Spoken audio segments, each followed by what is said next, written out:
They're not really giving us any real intro cutscenes here, just a bit of a flyover of some of these early levels here. That's interesting. Hey everybody, welcome to Rocket Robot on Wheels for the N64. I'm running this on an emulator. I have no idea how well it's going to work. So, a little bit of backstory about this game.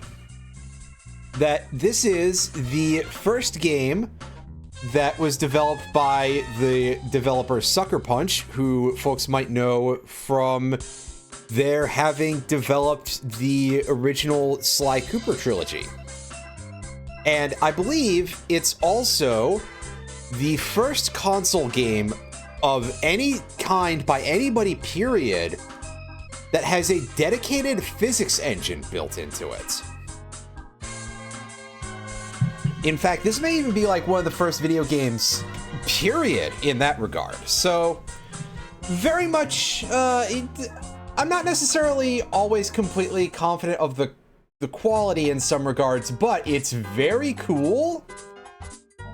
And, I mean, we do love a bit of historical curiosities around here. And also, 3D platformers are a thing that I'm very bad at, and don't necessarily always have the highest opinion of as a genre, because admittedly, back in this day, they could be a little bit rough. So I think in this case, when it's saying dedicated physics engine, I think that is implying that just like, God, I would not be able to tell you on enough of a technical level. This is just based more on stuff that I've read over the years. So, again, take that with as much salt as you need to for this. That I'm mostly just repeating things that I've heard before. And yeah, so we've got ourselves a couple of save files here. Let's go with file B, just to be a little bit like a certain B Resolve here, who is currently broadcasting something else that I watched about half of, and that's why today's stream was a little bit late. Oh, is this guy surprised at the existence of another spaceship?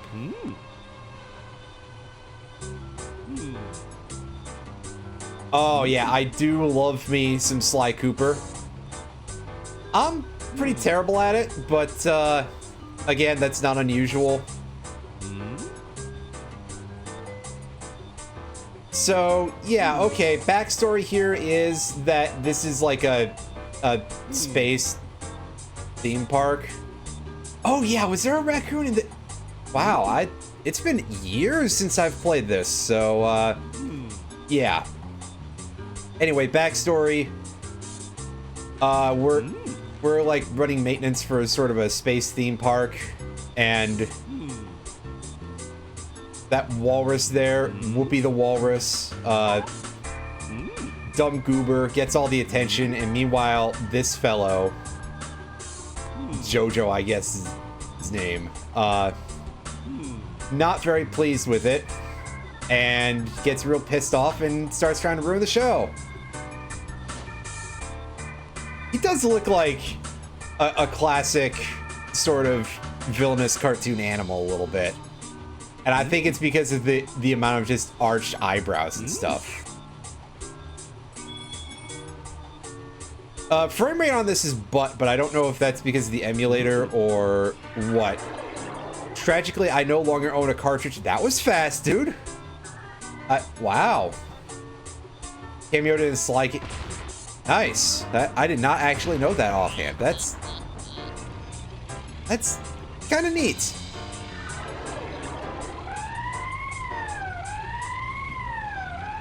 Yeah, the Sly Cooper series is pretty cool. I've only played the first one on stream. I may have to play Sly 2 and Sly 3, which I do own both of, and can play them on PS2.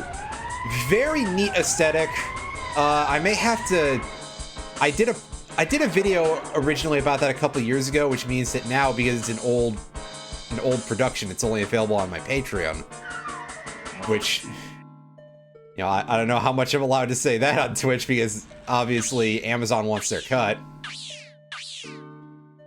But I'll probably end up remaking that at some point to talk about it, because the main YouTube channel is basically all going to be about, like, stories and associated stuff of that nature. So our tickets are basically, you know, the Jiggies, Power Stars of this game. Each level's got 12 of them. I like the music. Very reminiscent of the same sort of style of, like, you know, slightly elevator music-y kind of thing that they did, not this developer, obviously, but DMA Design did, rather, with Space Station Silicon Valley. And yeah, we are a robot unicycle. We control about as well as you would expect from that, but it's pretty smooth turning at least, so yeah. And our camera controls are on the C button. And because it's N64 camera controls, yes. And yes, you have that little bit of sound effect every time you move the camera. Get used to it, is all I can tell you.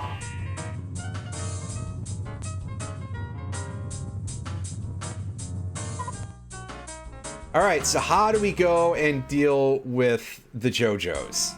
Shouldn't we be asking, like, Dio or something like that? Not this guy? Well, I mean, maybe he's not very much on call here.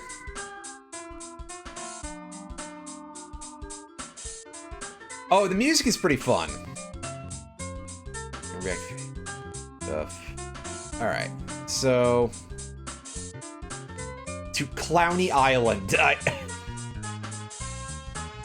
Which, first of all, decent pun for the type of setting we got here, and second of all, yes, our first level is immediately clown shit, so that's pretty good. That fits this stream pretty well, I think. B button, that turns on that little flashlight. It's actually a tractor beam. Sounding adjacent to Sonic music. It's got a little bit of that vibe in some ways. But I think that whenever I think of a lot of Sonic music, I tend to think of, like, the really high energy stuff, which, I mean, this has the makings of, but... Now, we can chuck that thing around, but unfortunately we can't break it yet. We need something with a little bit more force. But that is still a pretty cool mechanic anyway. And yeah, here's our little health station here. It's like a light socket. Oh yeah, the R button just drops things off of our tractor beam immediately.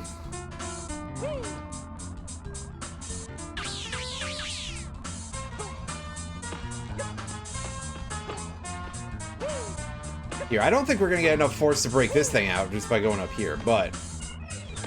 Oh. Well, I fucked up, so never mind.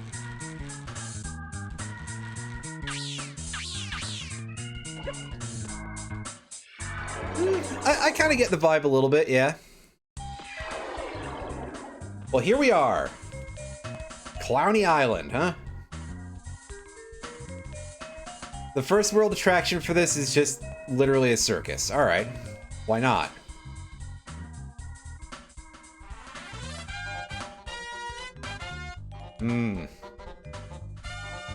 He's gonna need some money to be able to let us buy his things. I gotcha.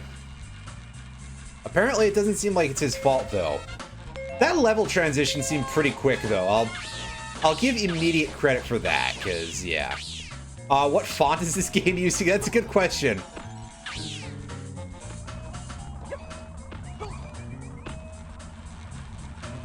I believe you would call it, what if Comic Sans was not dyslexia friendly?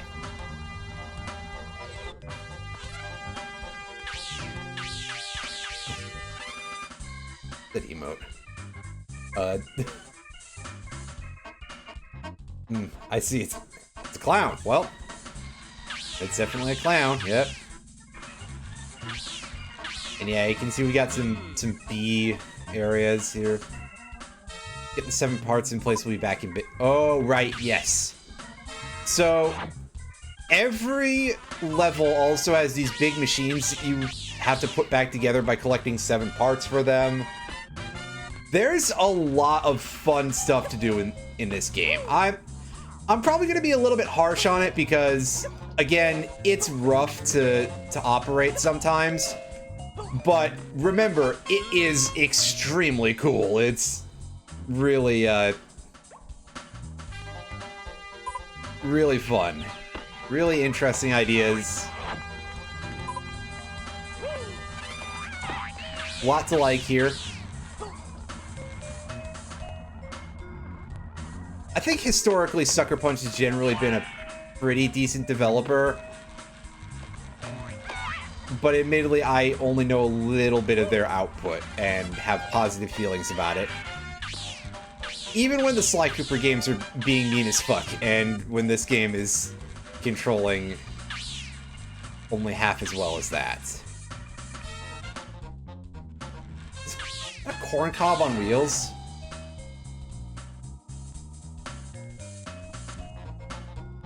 Sure.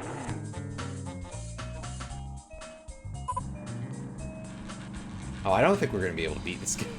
We definitely need to go find the car. Is he gonna tell me to go take a hike until I get the car?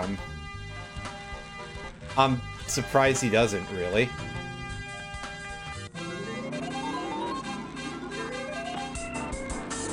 Yeah, you definitely need a vehicle to defeat this fellow. I'm surprised they let you start it without one, though.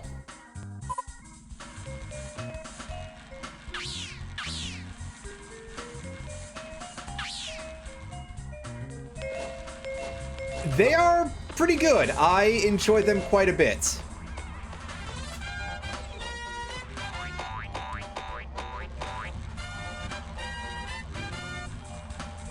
Although definitely there are quite a few spots that are very, very rough. But it sounds like you have a little bit of experience with it already, so hey, you'll probably pick it right back up. No, he's too busy, well,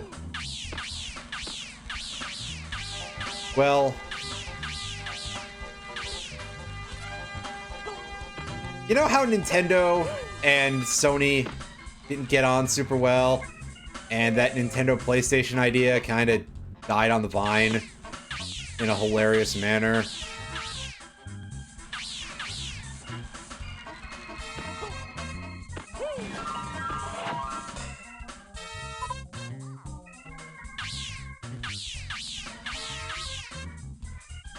Oh, hey, it's a hot dog car.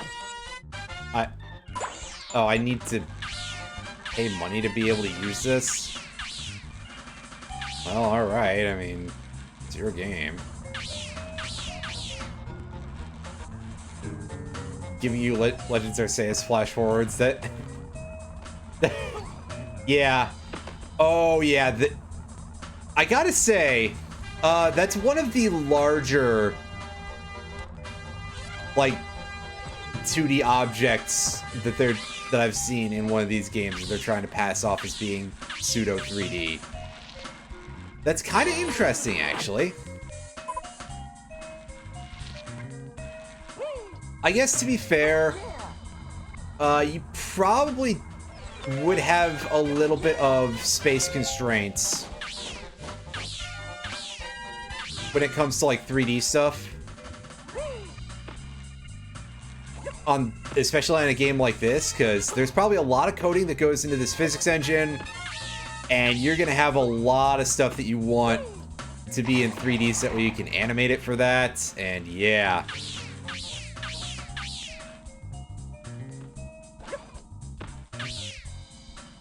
Oh yeah, the 2D and 3D is fine, it's great, and hey, if it suits the purpose and it, you know, suits your limitations, because hardware is still a limiting factor, and I'm not just talking about the Nintendo Switch, believe it or not. There's some things that even your current modern gen consoles that are like, you know, the big heavies can't do. Or they can't do very quickly at bare minimum. You know, do what works.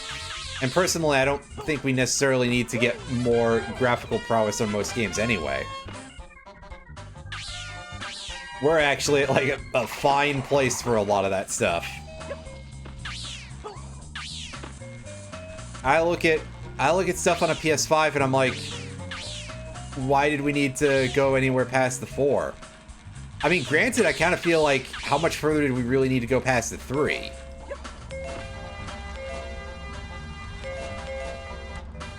And previous generations also have a bit of that restriction breeds creativity bit to them, too, so they're also quite nice in their own ways. But I digress.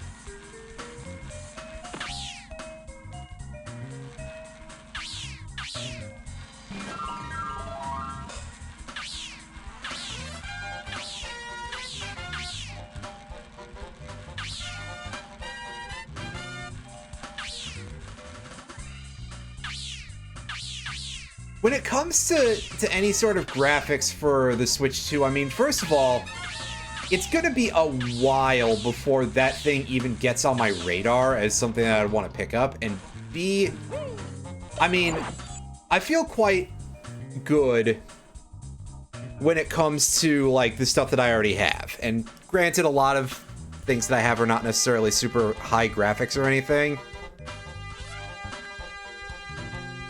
Just thinking I put a bunch of stuff away yesterday, and that was my Super Mario RPG, Balatro, and the Battle Network collection, and none of those are all that intensive, so... Anyway. Z button lets us do this little hop that doesn't really do much for us, but now we can drive a hot dog. I'm not sure how many of you specifically wanted to do that, but hey, now is your opportunity. And,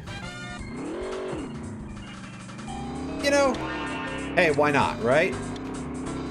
Every stage has a vehicle and several vehicle-specific challenges to it. So, for example, that Corn Cob wants us to race him. In this case, when I say Corn Cob, I don't mean it in reference to any drill tweets. It's literally just a corn cob with wheels. Anyway, yeah, I fucked that up. That's fine, though. So, we race the corn cob. I'm pretty sure that every level has a Superman 64 like this. Is that rude? That's probably rude. But the reason why I've decided to, like, every time a go through the rings thing shows up in a video game, I call it a Superman 64 bit. It's not just because, yes, Superman 64 is infamous for that, but also very specifically because of a playthrough that I saw by friends of the show, Round the Wheel and Brysolf, of Superman, of Super Mario 64. Listen, it's 7 letters in a row that are the same, and then 64. Don't make fun of me too much for that one. Anyway, so Roundy is in the Dire docks, and he's doing the thing with the manta ray.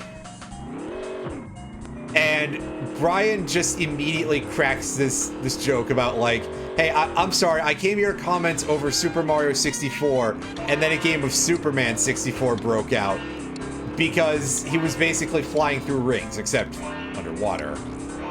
So yeah, now every single ring segment is going to be a Superman 64 gag. I apologize for absolutely nothing.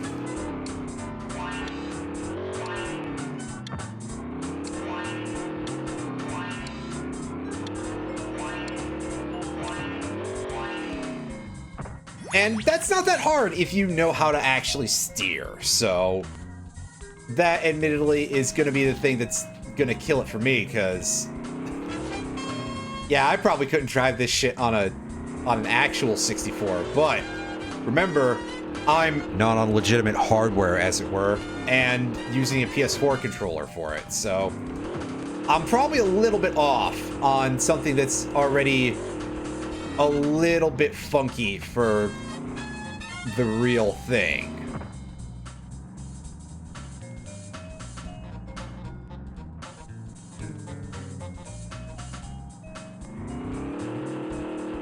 Yeah, I don't know how close the emulation is on this game. I should say now in advance, BT dubs, that if something goes horribly wrong, that could be a delineation point on this one, even aside from anything to do with anything else. Because my experience has basically always been that Rocket emulates slightly not perfectly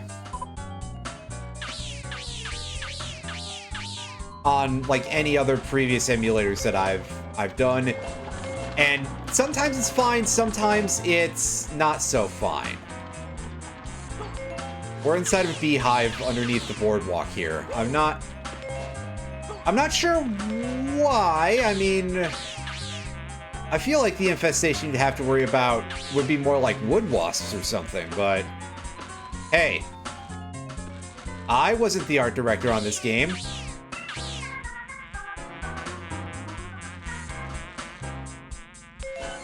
I think the honey patches have like weird physics.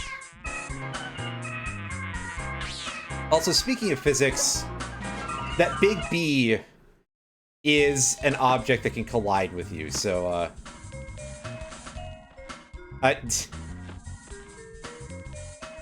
oh, I should see if I can get that, and I guess I would have to have like somebody voice that. I wonder if we can find a clip of just Knuckles just dryly going, "He's right," from one of the Sonic games. Surely that's got to be a thing.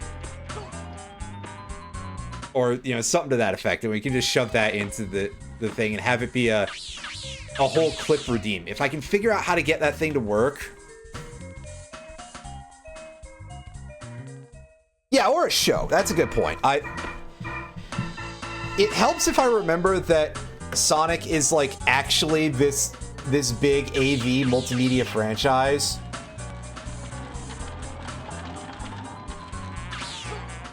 And it's kind of like messed up that I say, oh yeah, I forget that. When you consider the sheer outpouring that people have had for Sonic 3 as far as like the previews go, of them being like, everybody is super hyped for it. And admittedly, I would love to see it myself.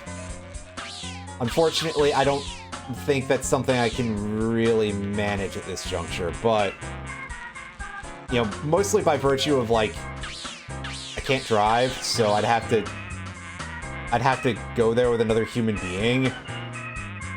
And ew. And also, most of the people I know IRL probably are not super interested in it. And, you know, they wouldn't have a good time with it. Also, the other thing is that I've decided to go back to masking anytime I'm in public. Because, I mean, I think that it's kind of an appropriate course of action, and also, hey, yeah, that plague thing never really ended as such. After 2 administrations in a row completely fucked the ball on that one, and, you know, unavoidably we're getting into the politics stuff. I don't really like turning into a politics streamer or an anger streamer. I think that, like, neither of those are much fun for people, and I do at least want to make the program entertaining, right?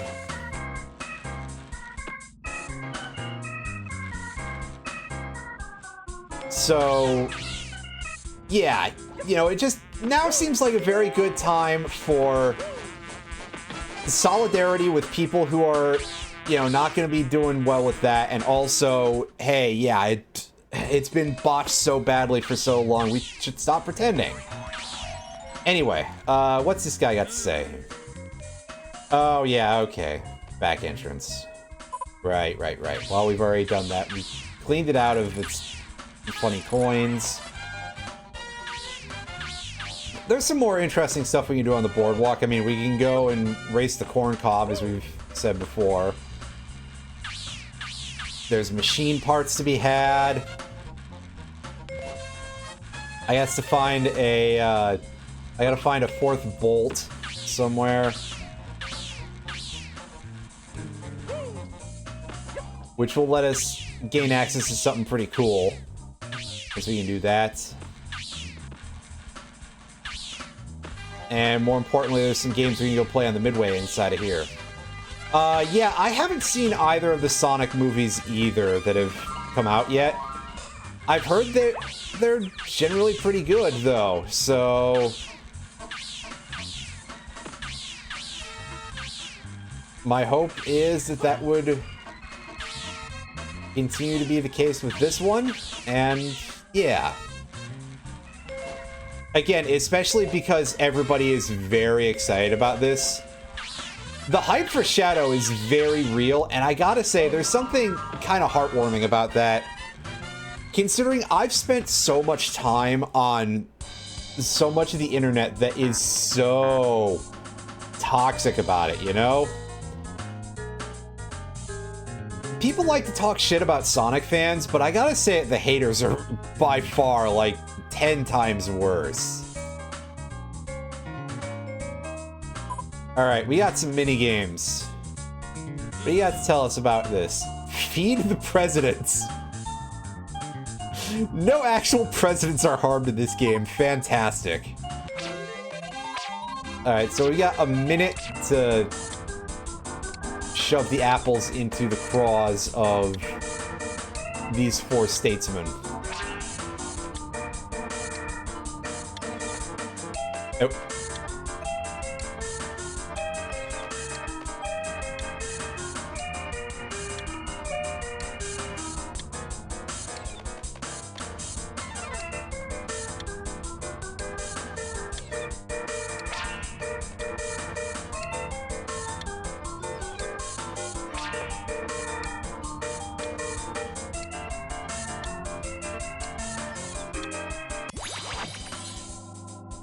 Yeah, it would probably be a lot easier if I didn't suck, but I digress. Knock down 3 yellow cats. That sounds pretty easy.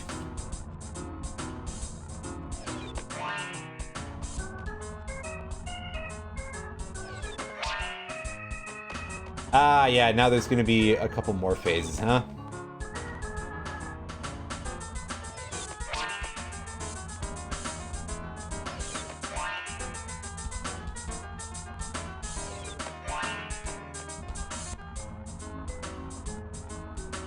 And let me guess, the last one's gonna be 5 blue cats, yeah? I'll find out in a sec. Yep, there you go. Well, it's a good thing we've got this aiming reticle, otherwise this would probably be a little bit harder. Yes, this is a little bit of us seeing some more of the, like, just more programming that goes into these, a little bit more bounce and care applied to 3D objects. So, I mean, we've definitely seen stuff of that sort of nature with 2D objects, like the coins in Mario. But here things are a little bit different, and we can tell a little bit because these aren't perfect spheres or anything. So sometimes they behave a little bit funny, even aside from the way that a spheroid usually would.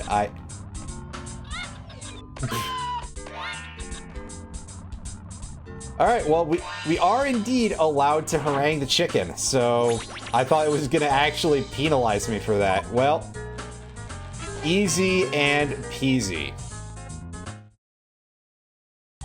Well, Half-Life is definitely, like, a place when they started to get, especially Half-Life 2, when they started getting really good.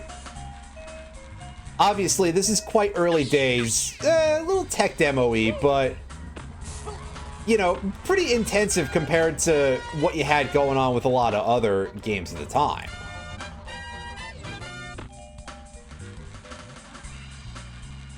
Right, now, I would prefer not to race the corn cob. If we could go and find a camera angle, first of all, would be good. But secondly, if we could go and find some more machine pieces or anything else.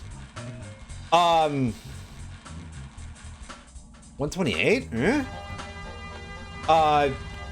Compared to Mario 64, so I believe this came out in 1999, which should give you an estimate as to, you know, between the first two 3D Mario platformers there, where this was like a couple of years before Sunshine and a couple of years after Mario 64.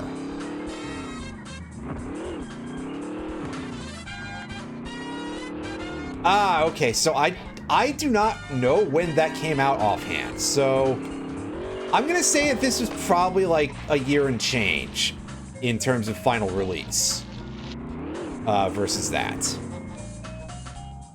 Give or take. Because yeah, that's actually a thing. I don't know about a lot of these old like tech demo stuff as much. How do we... It's between 64 and GameCube. Yeah, that would make sense. So...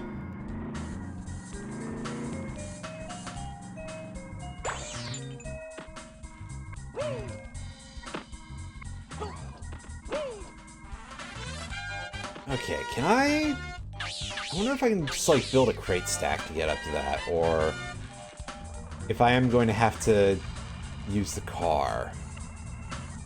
I have a feeling I have to use the car, or learn the double jump. No, it's actually quite simple. I only had to stack one crate. That's fine by me.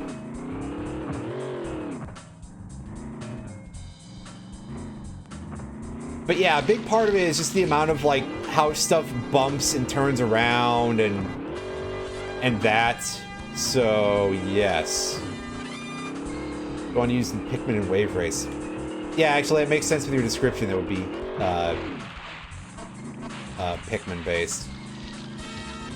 I don't offhand remember what that is either, but I mean, calling it Wave Race is probably good enough, really. It may as well be Wave Race on some level.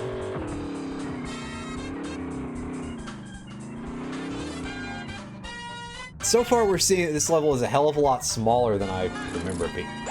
Oh, there's the last screw. How long have I been missing that for?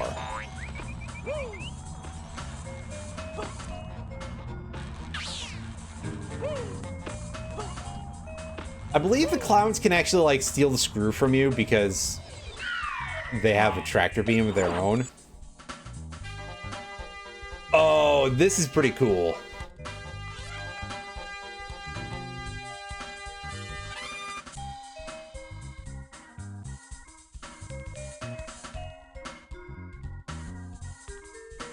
We had to build ourselves a little roller coaster here. Now, unfortunately, our camera angle for this is kind of butts, so we can't really see very well where the stuff that we want to get is.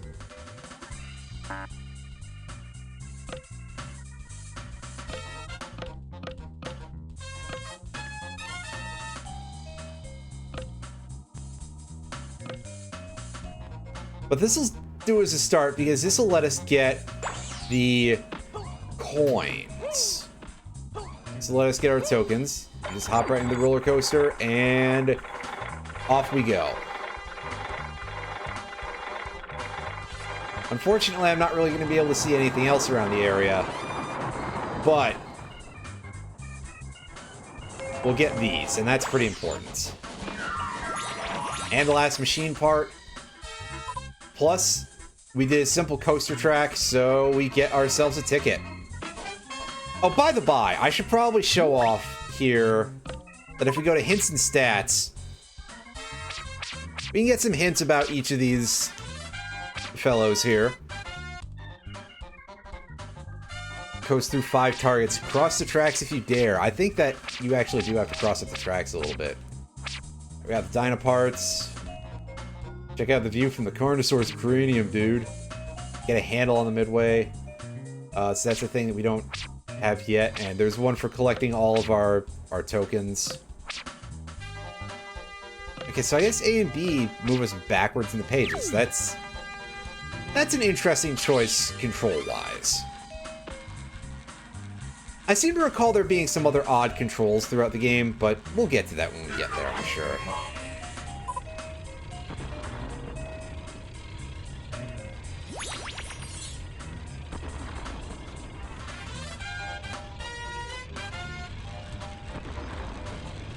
And yep, there's another ticket on top of the dinosaur, and some coins to grab. We can go in here, and we get ourselves a platforming challenge.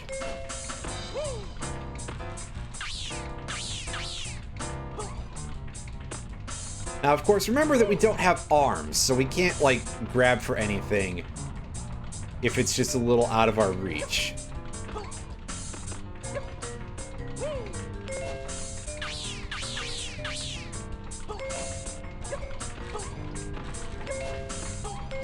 Bit of an odd character design, but hey. If it works, sure.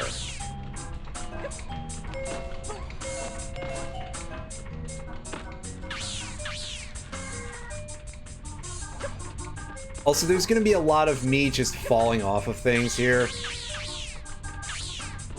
So, be ready for that.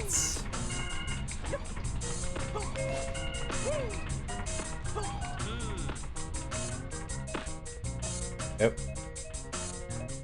Yes, thank you for giving me the hint as I went careening to my immediate disappointment.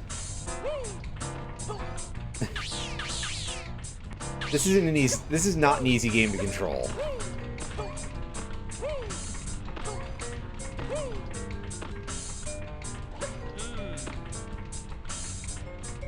I know, dude. Where am I compared to... Oh, I'm way off. Oh.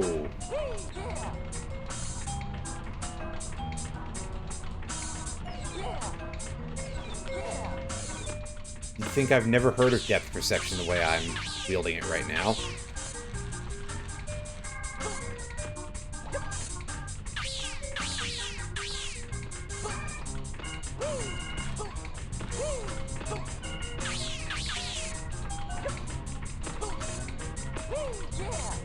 Ah, probably.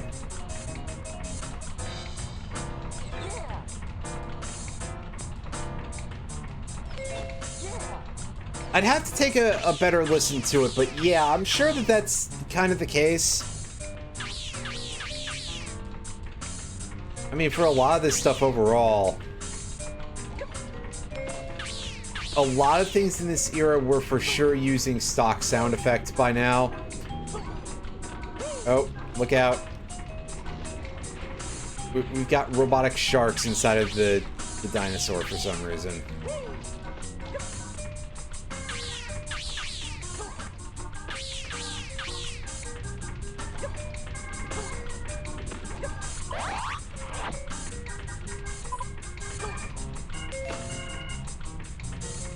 Like, obviously, it's definitely been a thing throughout a lot of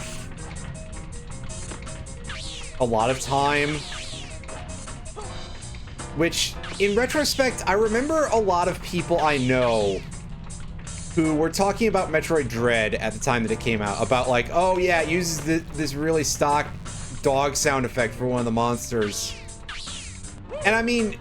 that's an interesting point if you literally know nothing about game development whatsoever, because a very large amount of this stuff is, you know, taken from stock libraries and put together. And has been for decades. Like, I get that Metroid Dread was not a... I'm gonna probably attract some heat for this. But I don't think Metroid Dread was really up to the standard of a lot of the very good games in the franchise. And certainly after the massive wait for it, and knowing that Mercury Steam is a shitty developer that has some abusive crunch practices and stuff, or did at the time, you know, it didn't seem worth it, but, like, come on, don't make things up for that. But yeah, no small amount of that stuff is from stock sources, And I've been noticing it more as I play a couple of games.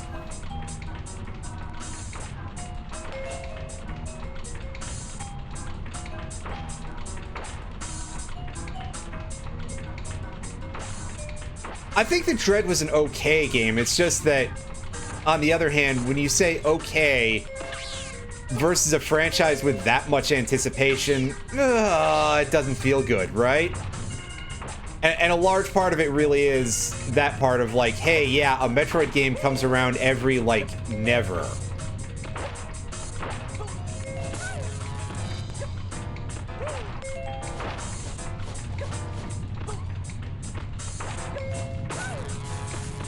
Well,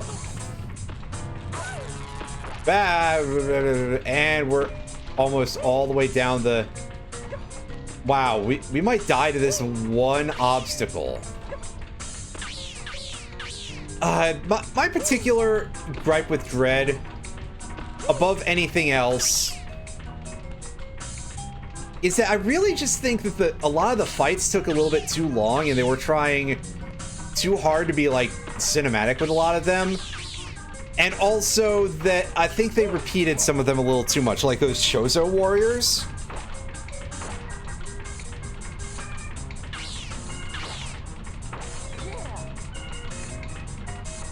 That, I think, was...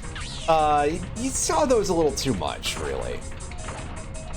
So, that part of it probably got... made me a little bit more like... I mean, granted, it's not unusual for that series to repeat fights, right? Like... Metroid Prime did also have quite a few of the fights against the Elite Pirate mini-boss. Okay, that seems like I need a double jump for that. In fact, that probably would help for this whole ordeal, but I don't have that yet.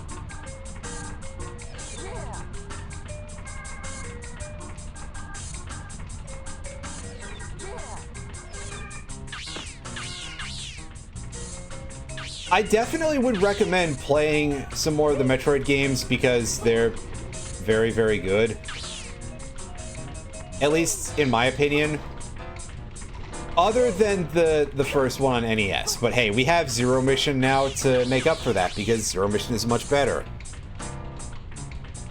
But Metroid 2, Super Metroid, Metroid Fusion, the original Metroid Prime, all extremely good games, and like really would probably end up very high on my list of favorite games for their respective hardware. And we died because the jerkfish there bumped the platform out the way. That's a real tragedy. Well, we can go and talk to Tinker and see if he can give us an upgrade, because he said he was working on something, but he didn't have enough funding or whatever.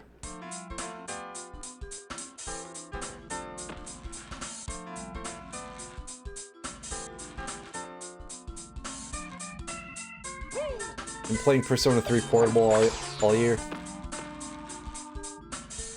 I need to, like, go back and properly beat that. On the other hand, my PSP battery is dead, so I probably need a new one of those. I've still got a charger, but even so.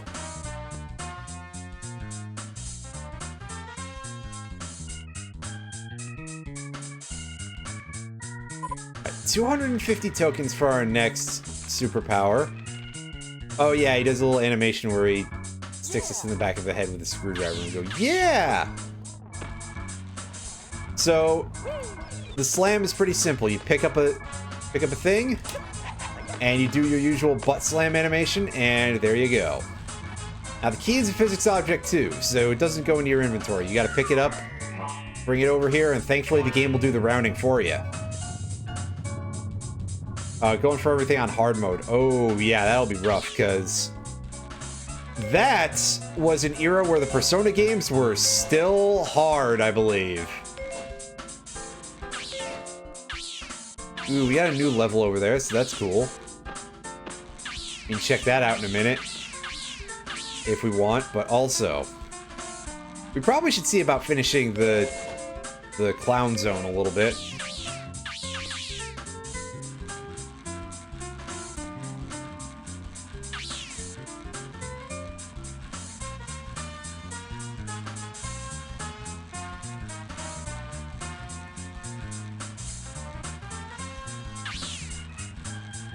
Because, yeah, I'll say this about the Persona games. I think they have a certain reputation for challenge as part of the greater Megami Tensei series that I was not convinced that Persona 4, which was the first one that I played, lived up to. Okay, another level. This one's blocked off, though, so that's going to be a problem. And with that in terms of P4, P4 had like a few very specific difficult areas, and of course there was the attendant challenge of, hey, you beat what we're telling you is the final boss. Here, take this quiz that if you don't answer perfectly, you're gonna get locked out of the first layer of good ending. Which, you know, seems a little bit mean to me, but what do I know?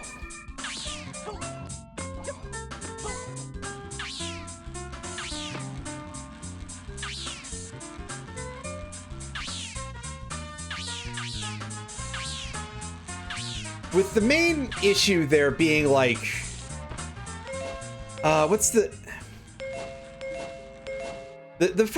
snowball effect that can happen in P4, I think is probably the thing that is the big problem with being able to have extra turns taken on you and take extra turns yourself.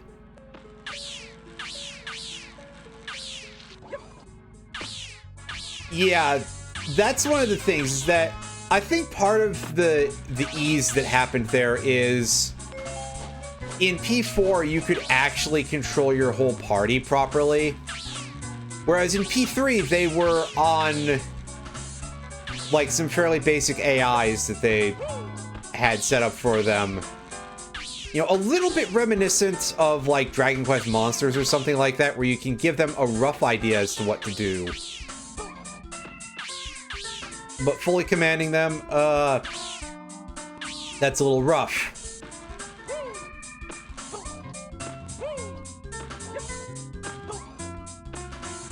So you end up in one of the big parts about original flavor Persona 3 that contributes to the challenge is rather infamously Mitsuru just absolutely wasting her turns doing shit that does not matter at all. Like, oh yeah, I'm going to attempt to use this 25% chance of success charm spell. The enemy is almost dead and is very glass cannony. Can't you just take it out? No, it'll be easier if I do this, I swear. And then it was not easier at all. But I digress.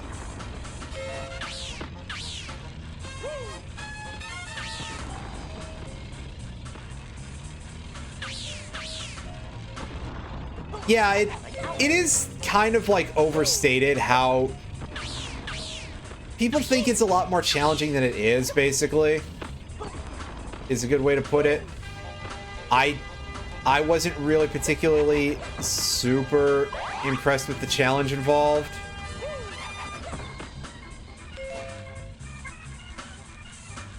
But also with Portable, I believe you do have the ability to switch every party member over to being commanded, if I recall correctly. But again, haven't touched that in a moment because if I want to do stuff with my PSP, I'm stuck having it tied down by an AC adapter.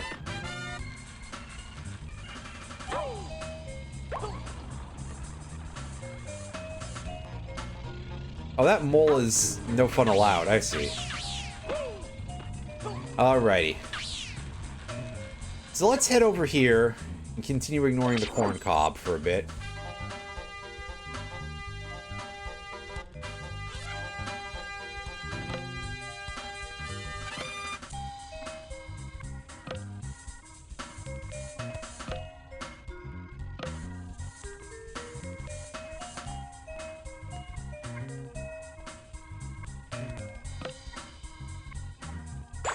Oh, right. No, it's... That's me trying to hit the shoulder buttons to do that. That's bad idea.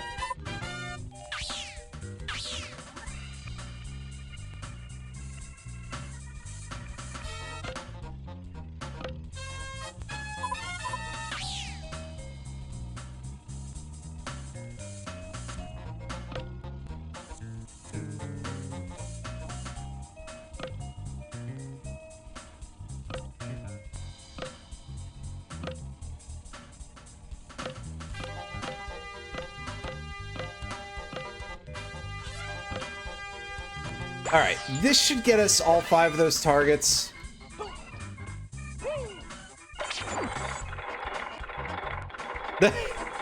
Digimon, but less fun. Yeah, not entirely wrong when it comes to that series in general.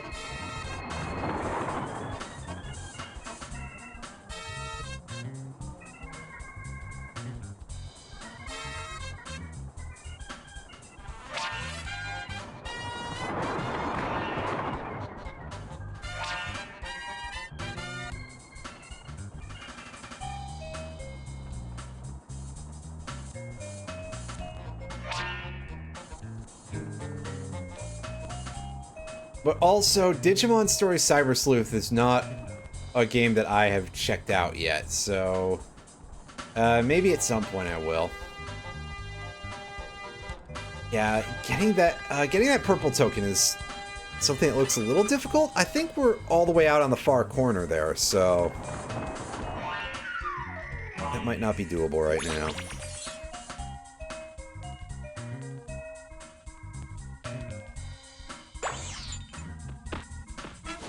I mean, personally, I would say that it is incredibly variable. That's true of, like, any sort of, anything, really. Any tie-in like that.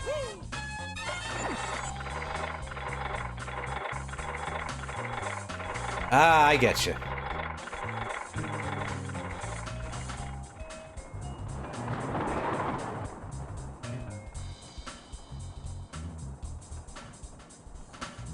Lots of yellow. I think I remember that from what little, like, preview or anything that I saw. That sounds about correct-ish. Now I'm realizing I don't remember for sure, so...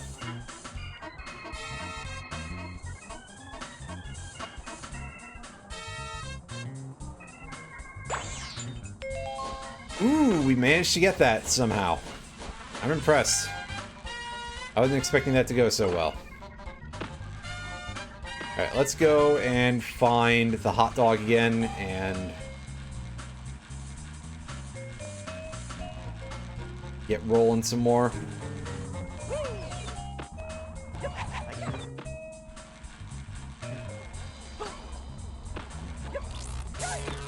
Wow, alright. You're a jerk. I'm not impressed with that. These seashells have money in them? No, they seem to just have energy things.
Hey, I ran over a clown. Hooray. I gotta get thing over there the long way, don't I?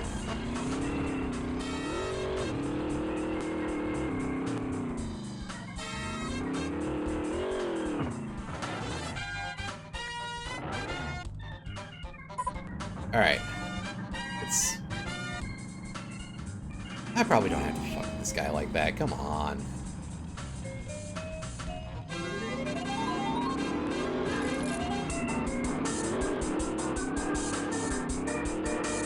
Remember to stay close to the dotted line. It is quite easy to get off track because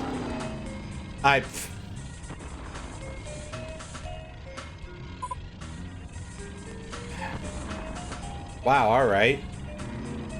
It's not even my fault this time, I don't think.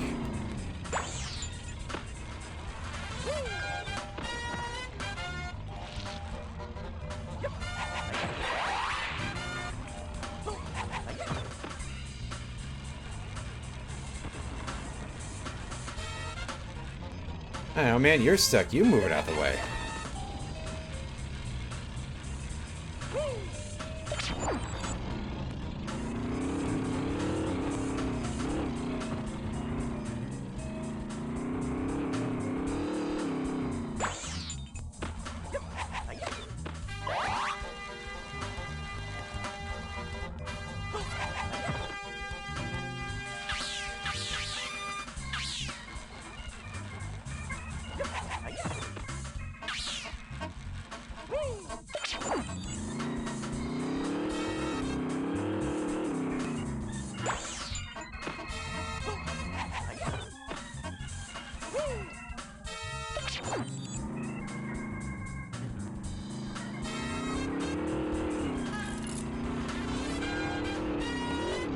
Get with these fucking clowns, man. Ah!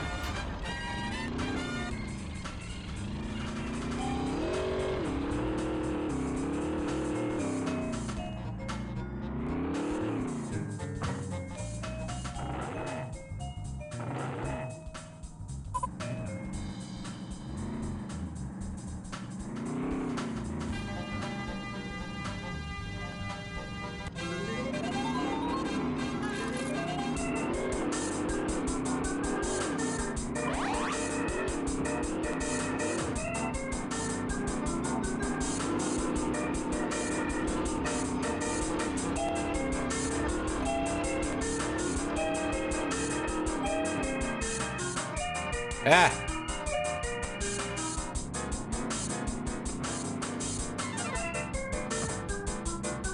Passed me while I was turned over. Crap.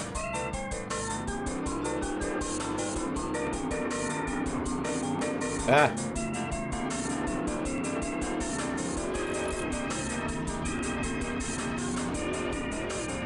Ah, I ruined it at the last second.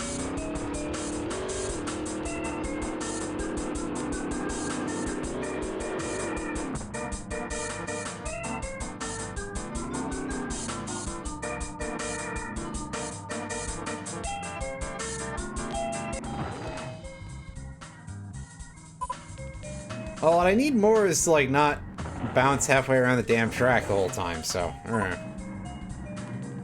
We can get this, though. This isn't too hard. It's probably easier than the platforming and the dinosaur thing, so...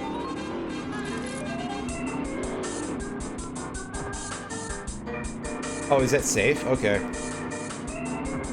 Because he got mad at me when I started going the other direction the time before. When I wasn't in the car, but I wasn't sure if that was... if that drop was kosher, but I guess it was. Alright then. As I'm just over here, like, I'm trying to keep kind of tight to this, but... seems like what I need to do with that is not too much.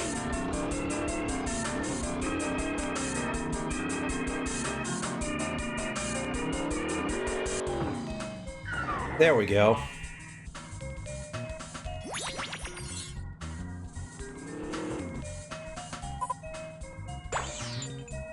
Alright, so that's enough stuff with the car.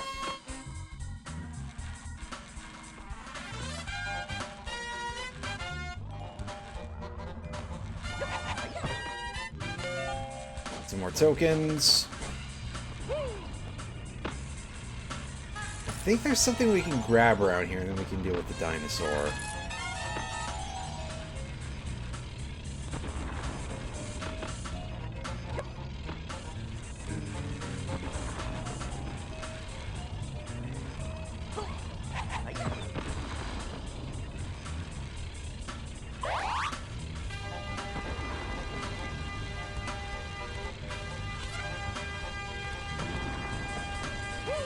Here.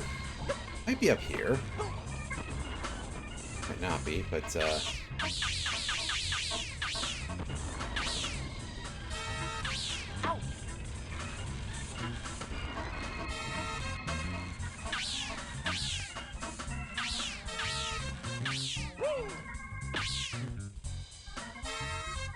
okay, well, there's the ticket, and I see some of the coins up there, so now I just gotta figure out... I saw the light back there, so... Is it around the back of this somewhere? Dinosaur wouldn't really be a vantage point to get me into range for it, so... And unfortunately the game doesn't want to let me go all the way around. I see now, that's... Alright, can I get my crates back if I load and reload the area?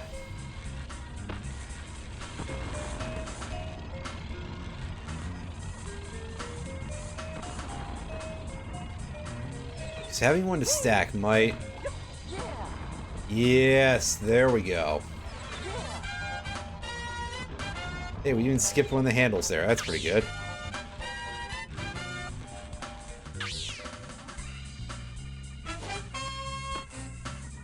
Grab that. Remember to pick up the coins that are in the area.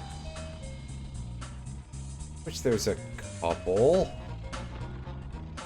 And they're in rather awkward positions.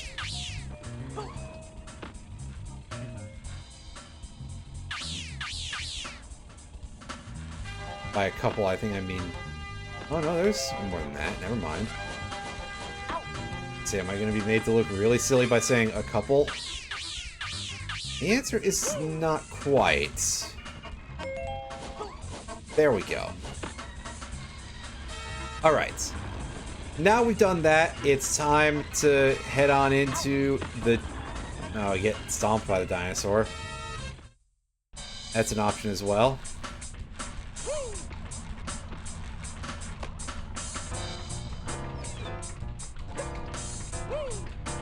Alright, now this time, let's try to not die in here. That would probably be a little helpful. Just taking a guess.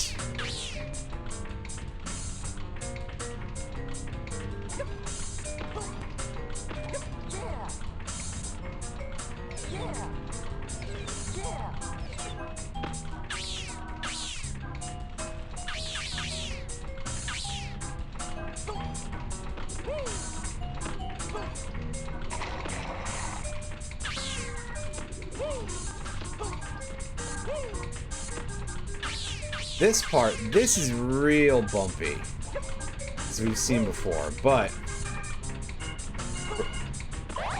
we managed to make it across, so good enough.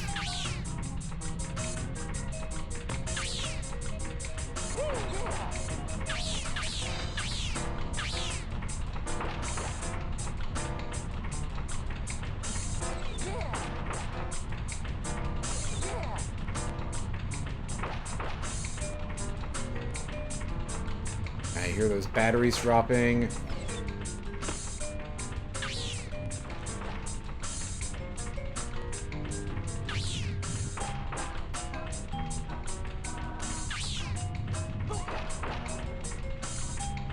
Dang it.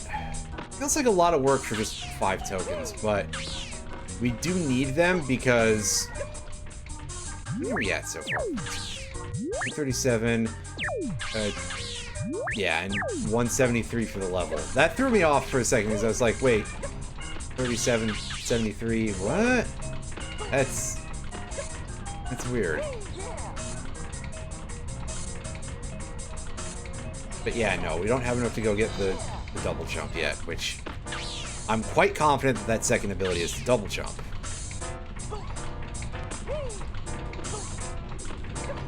Oh, hey. It seems fun. It's pretty fun in a very jank, late 90s kind of way. You know, as you would do with old platformers. How you doing, by the way? Hope you're having a good evening.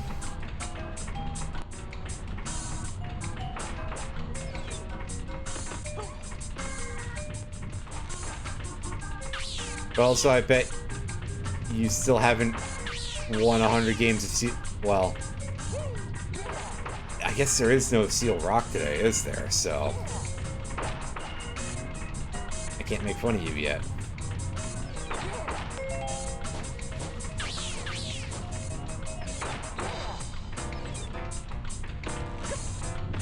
Alright, we're back across. It's time for us to climb up the hill with the batteries falling. Oh, yeah, tomorrow and when you're busy. Isn't that great? Well, there's always next, however often you get to try to pick at getting that coat. Oh god. I don't need to be in there while that's happening.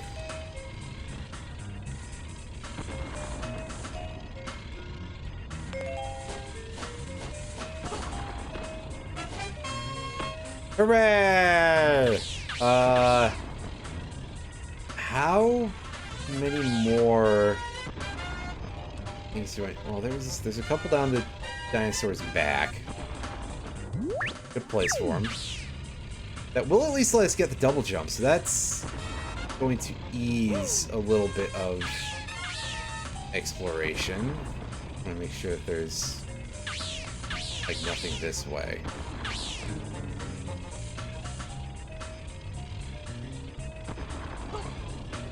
I don't think there is. If I keep holding up, I'll fall off the thing. Yes, listen.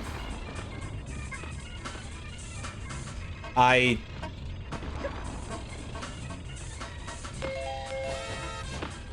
don't know. But you are correct.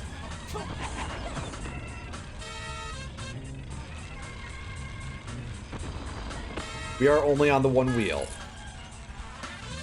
They lied to us, and now I believe in nothing. Robot on wheel is a lot funnier. Yeah, it's actually pretty good. Robot on wheel.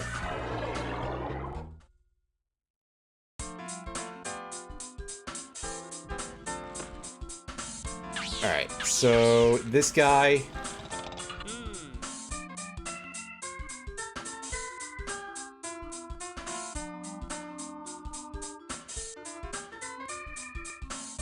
Hooray! We can double jump.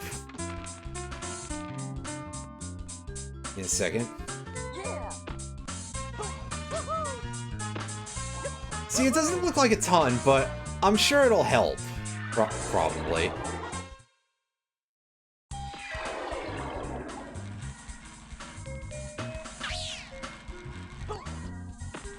Yeah, I know, right?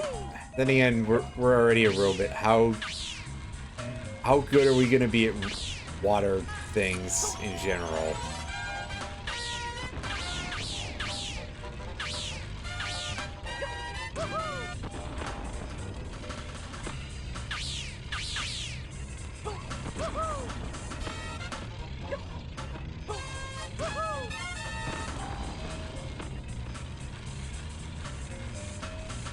How many more do we need? We need 11 tokens to finish the level. Alright.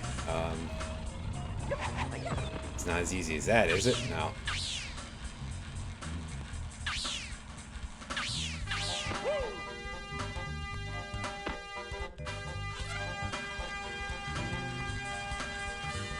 Anyone else out there miss early 5th gen camera?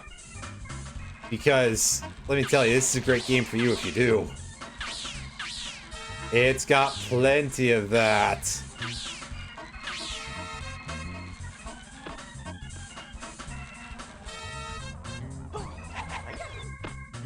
Yep.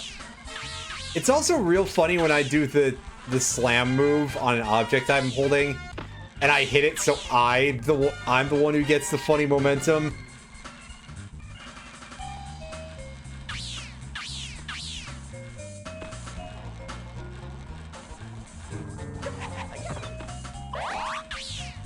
This game has some interesting behavior, alright.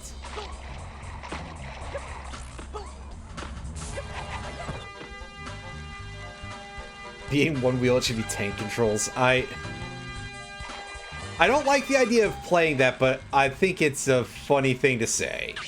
So, yeah. Sure, let's go for it.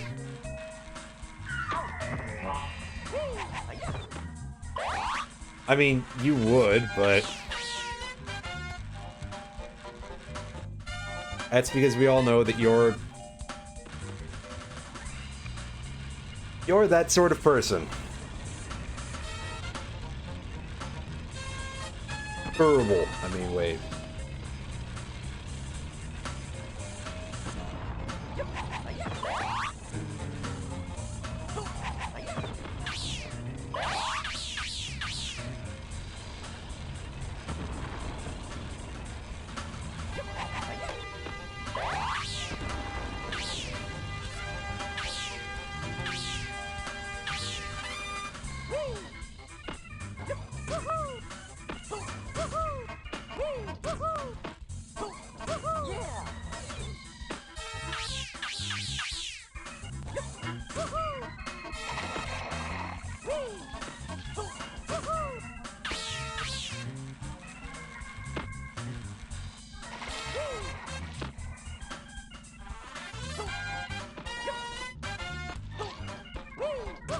Specifically look through when the camera is obstructed.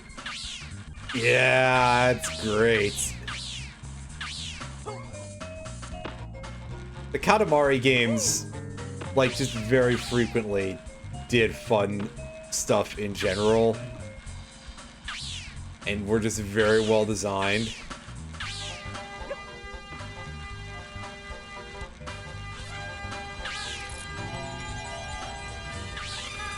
Now let's go take a look. Did I leave anything in the midway? Because I could very well have, like, missed an entire section of this area that's holding money or something.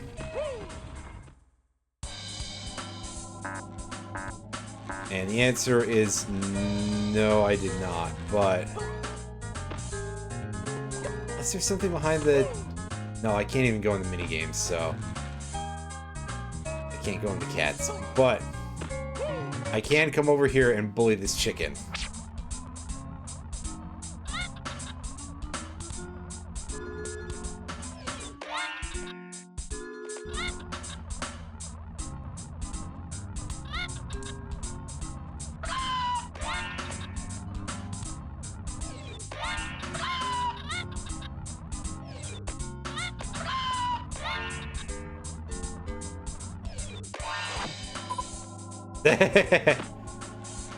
That was rude. But it was probably deserved. See, it's not like Zelda where you get killed for that, but... the Comic Sans, yeah. This game's choice of font faces is, like, very, very goofy.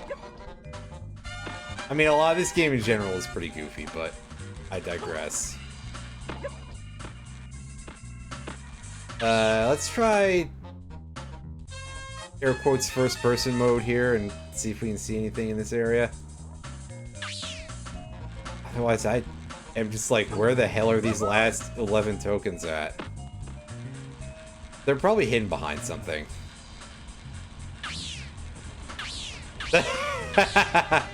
Well, it's quite late. I don't think you'd be able to manage that, unfortunately. Hope I haven't ruined anything for, you know. Ah, the hunger. Ah.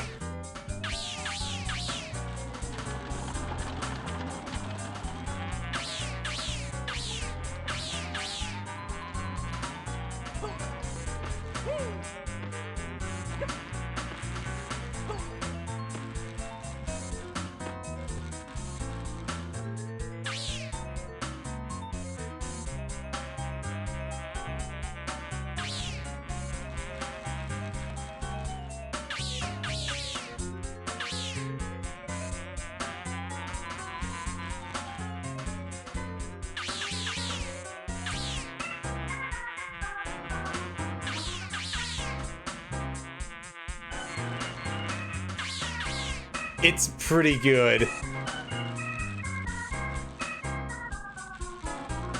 This team was having a lot of fun with this.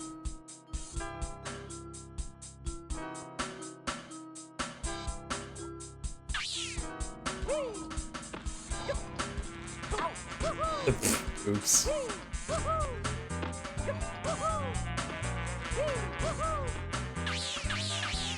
Alright, so I'm assuming that we cleared this place out entirely, but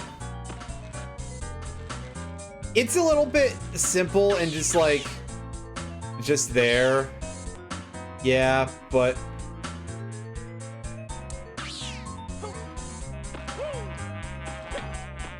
like, I think part of the thing that bothers me about it is that it's a tiny loop. Like, it's very short, so you're already like back to that exact sound effect very soon afterward.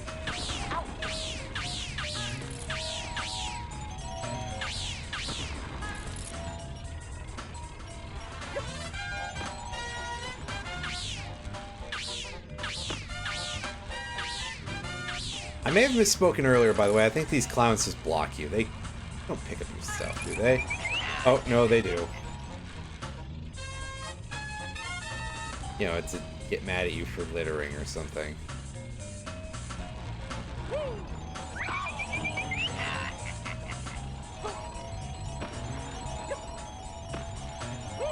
Oh, the sound effects they make are pretty funny.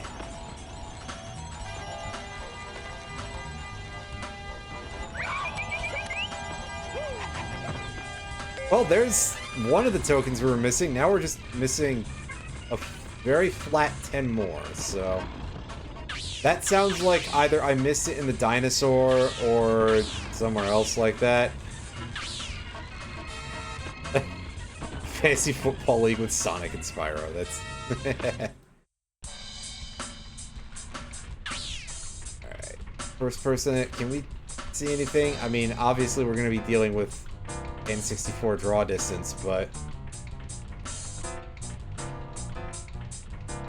I'm hoping to see if I can find anything there, right? Just, like... Yeah, it does kind of have very similar vibes to some of the music in Spyro, right? Often very chill, a little jazzy.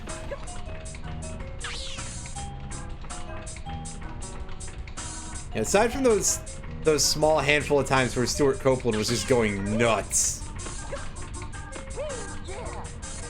And you got to hear some of the most ridiculous drum fills you've ever heard, right? Bomberman is their Kenny.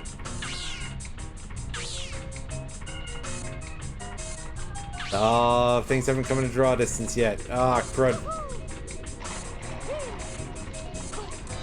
That's a very angry robot fish.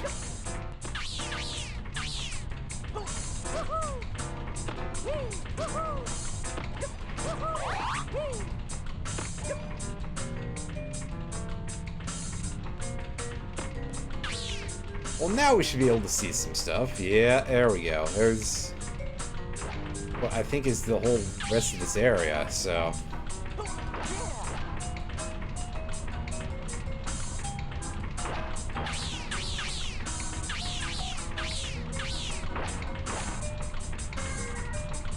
Okay, that one gear is just kind of there.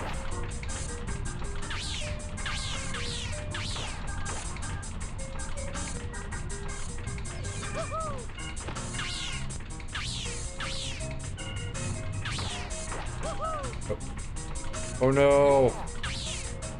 Well, we didn't fall all the way down.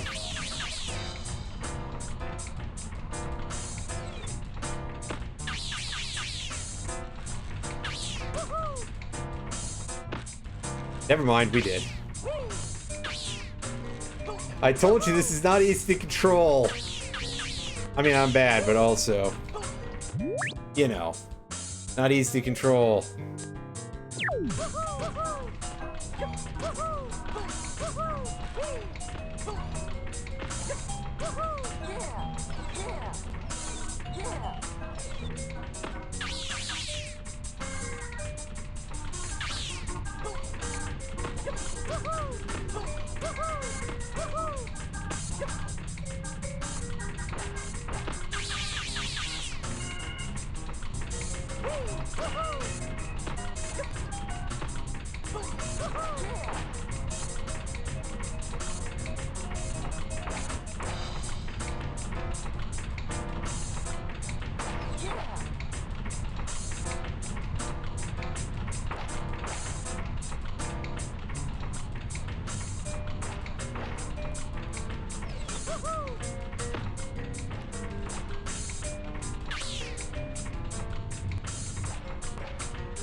That's a good question, Mega Man.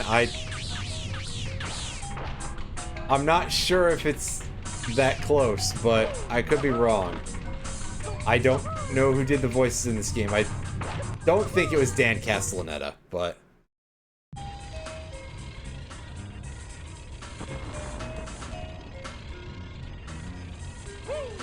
I'll tell you this, that wouldn't be the most bizarre thing I'd ever heard.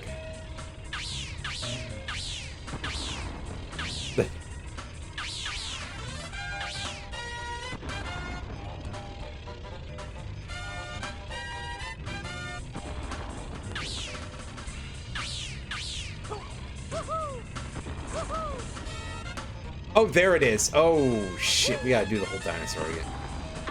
That is right out of sight, huh? Just...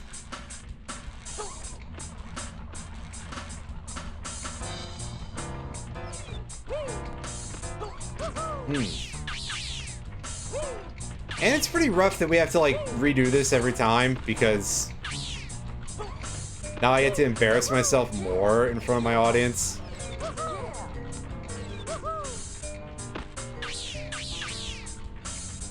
But yeah, he has got a little bit of that sort of cadence to him, huh? It's like he's just discovered that money can be exchanged for goods and services.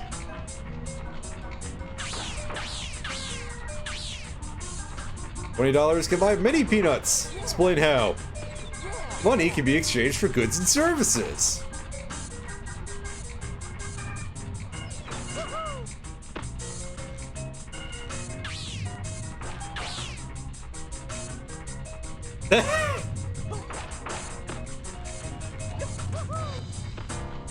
Well, it's pretty close. I do have it set to a D-pad at the very least, so...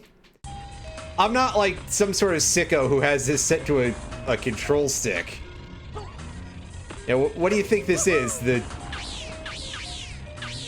GameCube versions of the N64 Zeldas? Hey, there we go. We got all the tokens, and we got the last ticket. That was... I'm not going to call that first try, because it really wasn't, but... Once I knew what I had to do, it was the first time, so... we did alright, we'll put it.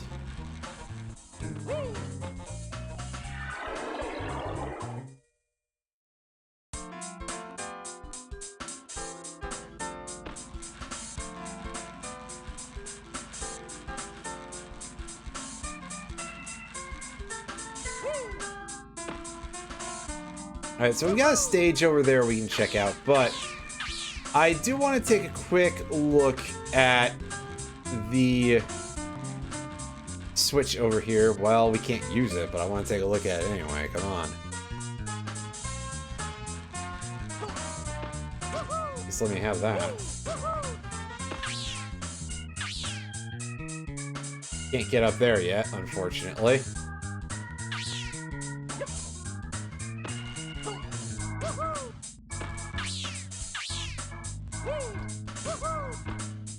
Yeah, it's gonna require us to get 15 tickets. We're gonna have to go deal with the other level. They really want to make sure that you can't do any of this shit out of order, so yeah. This was published by Ubisoft. So, I mean, that means the rights are still out there. Unfortunately, Ubisoft are probably kind of bastards. They may have not remembered that they may not even remember they have the rights to this or anything. And Sucker Punch is off, doing something.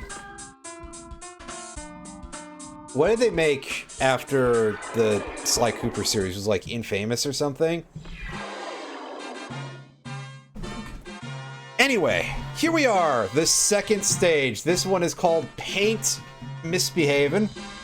And as you can probably guess from the pun, we've got some fun business ahead of us with colors.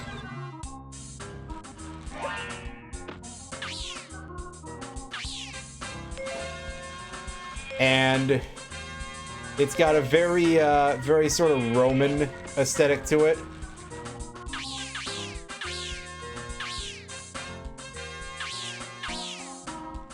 I'm trying to remember if I played any of those back in the day. And I don't believe I did.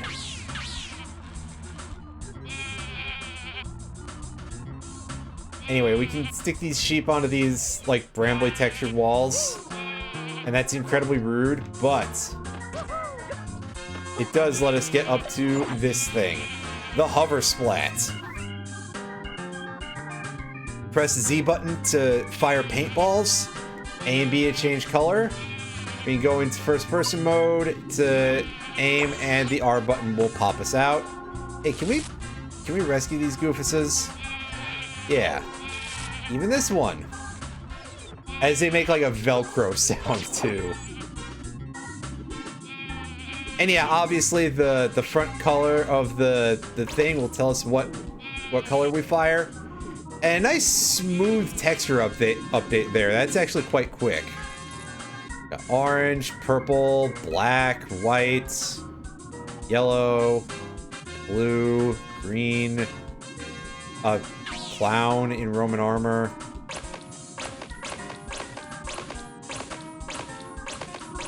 We can harass, but that's about it.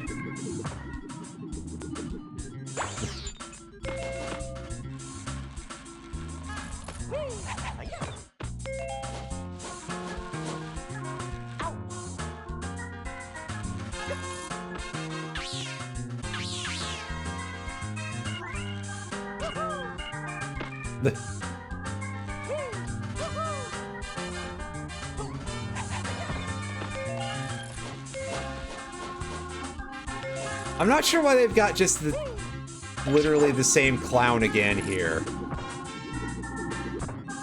That's kind of odd.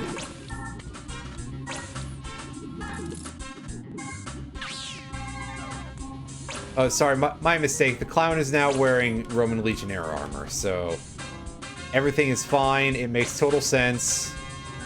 Stop asking questions. We will not be taking your questions at this time.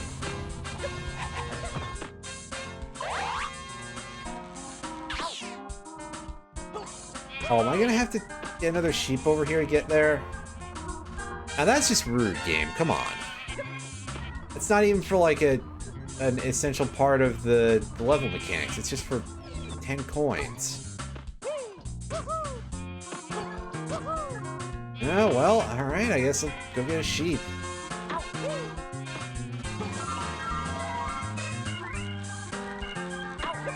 You're nearby-ish.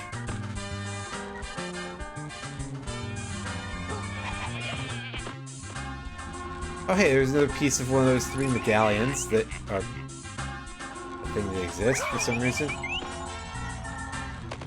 That'll be why the clown is there, is just to cause problems. As I suppose we could probably just expect, really, but eh.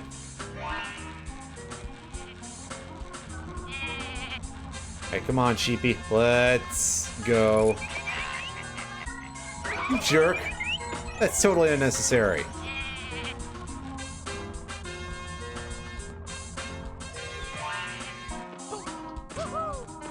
Can you believe that guy's stealing our sheep? We just picked up at random off the level anyway.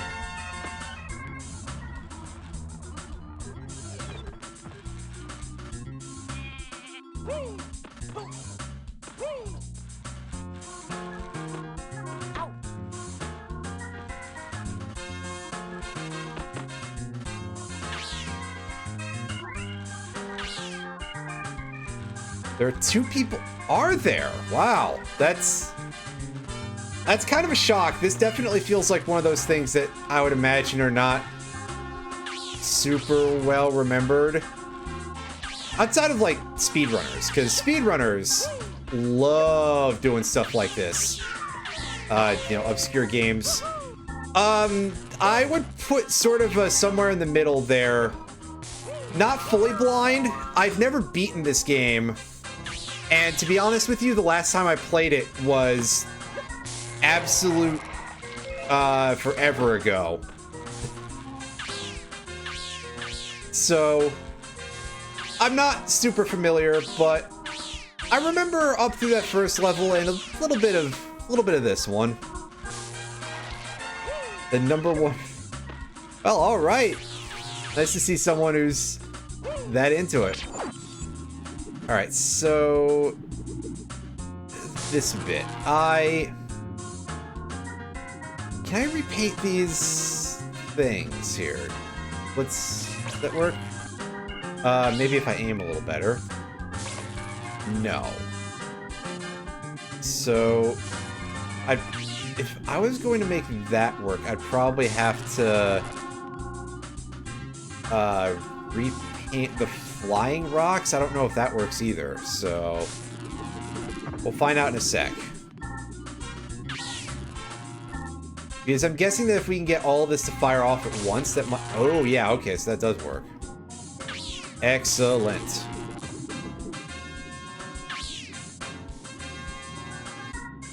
Yeah, because we would like for all of this to go at once, I think. Alright, purple.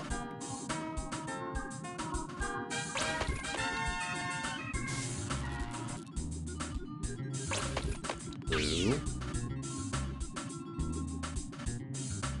No, I did that in the wrong order. My bad.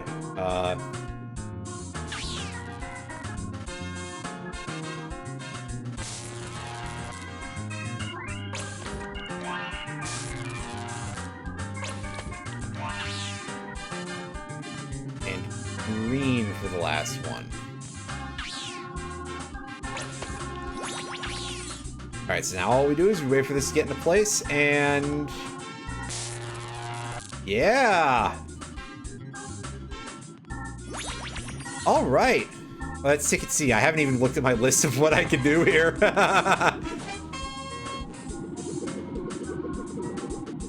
Alright, so what's our hints list here? Oh yeah, we've got 2 vehicles in this level. That's right. There's a Dolphin car here later. Statues. Sure.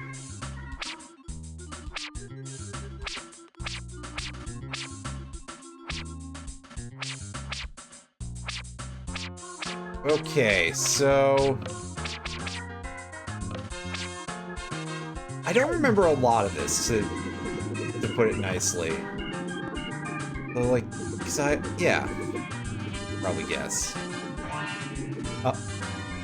Oh, the sheep jumped onto the thing.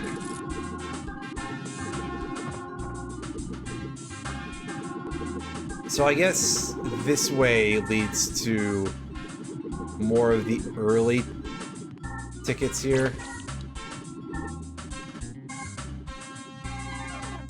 Oh hey, The arm didn't change color. That's... Can we paint the arm? Yes, but it's like 3 separate objects. That seems like it might be a pain in the butt. Ah! The mosquitoes are angry and huge today. That's the worst kind of weather.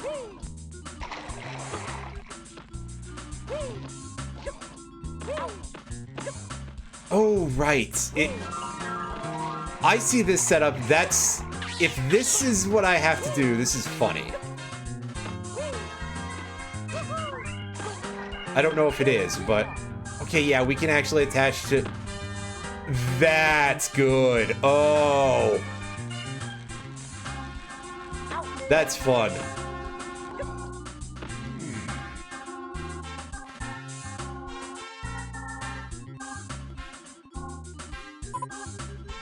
Alright, smarty pants. I just wanted to pick up these things first. Sheesh. So, the hint is here that in both the color of the guard and the color of the platform. So, we've got only primary colors here, so what we do is we do... Yeah, green on top. So if we go in the red, it's gonna turn us, like, brown, right? Or black. That's similar. But we need that orange lower layer there. So carefully, don't drop it in the lower layer, or you're gonna look real silly. This guy is still not really impressed, but you can still get the ticket. And pick up this medallion piece, that way we can go and open the door. Which means we gotta leave our hovercraft for a moment here. I hope we don't come back and it's full of eels.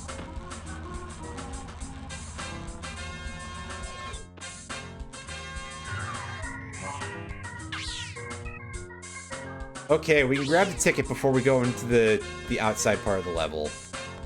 Which is great, because there's still a bunch of stuff to do here.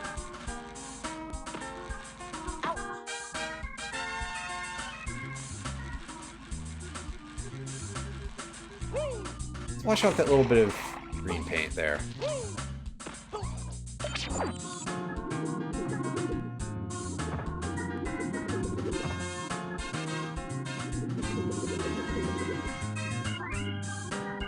Oh, it's always like that. Twitch is kind of a pain in the butt.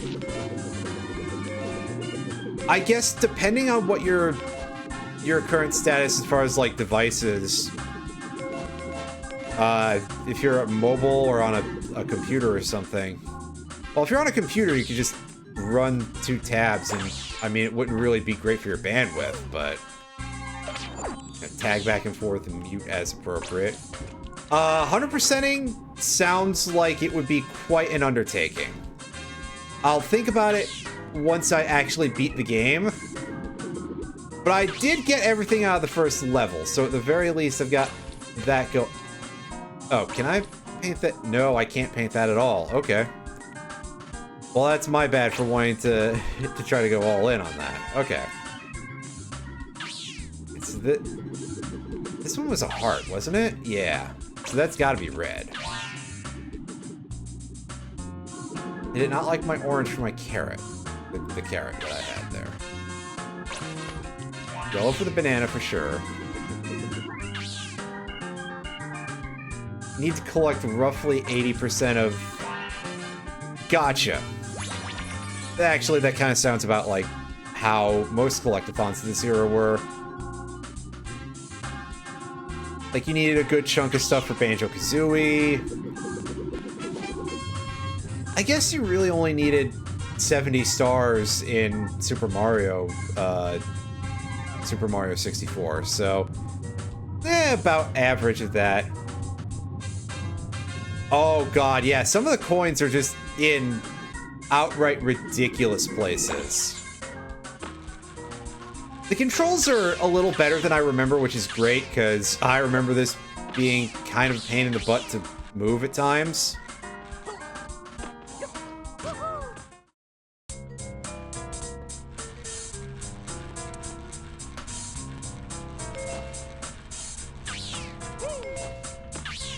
All right.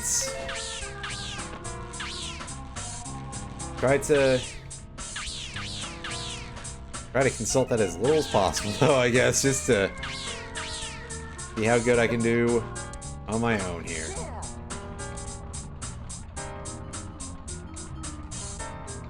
Yeah, that's the N64 for you, right?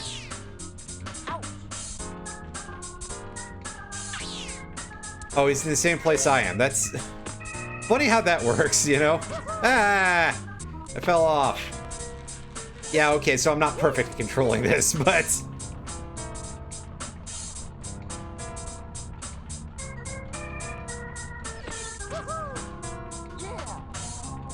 Overall, I like how smooth a lot of this stuff is. Like I was saying before with the quick texture swaps for the colors. That's pretty good. The controls feel pretty decent, actually. A lot better than I remember. Turning could be a little faster on any part of it, but yeah. Yeah, that's the thing I was talking about before, is that this is what I'm led to believe is the first console game, period, to have a dedicated physics engine for the 3D stuff.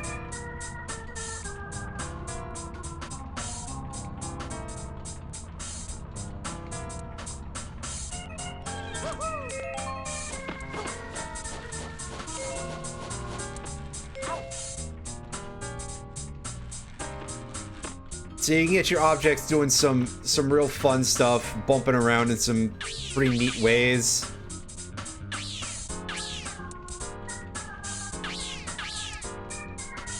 And, you know, basically kind of makes it a direct... Oh, no, that's not the place we can go into.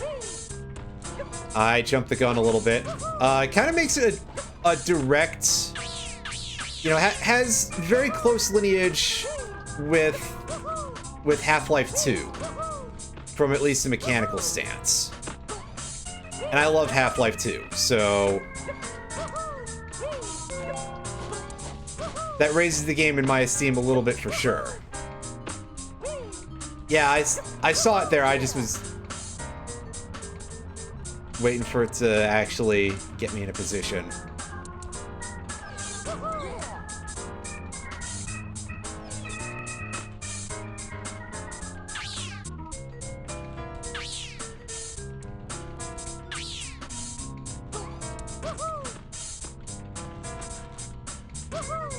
Ah! I went too fast. Remember what console you're on. Me.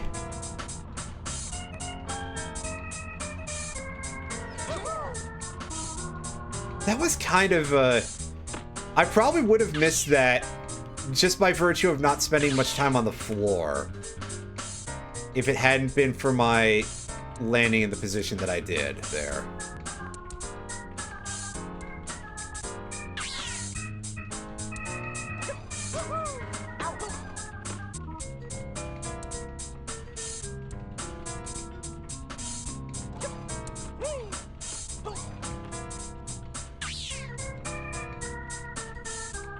Anything else going on this walrus statue here?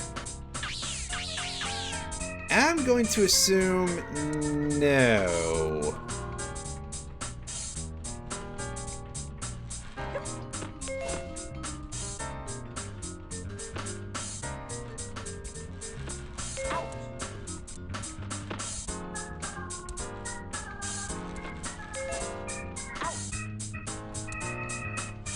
At least until we're done over there, and then we wait for the torch.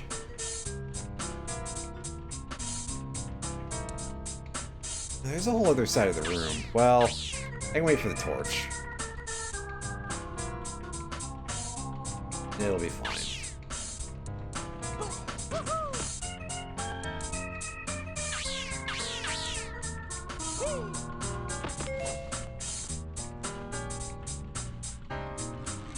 Oh, careful. There we go. Yeah, that side will give us access to climbing up his crown of laurels there. That flame is just solid. Alright.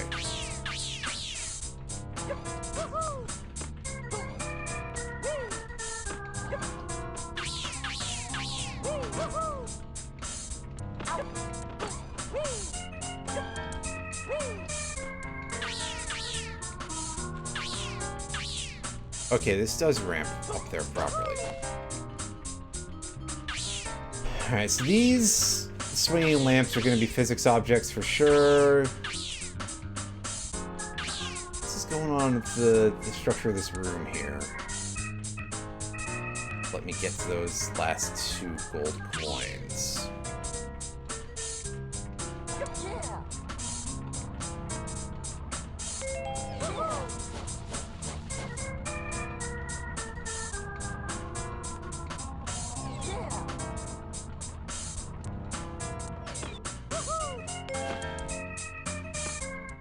Ah! We're still not done in there. Hold up. Oh god, that almost threw me right off the edge.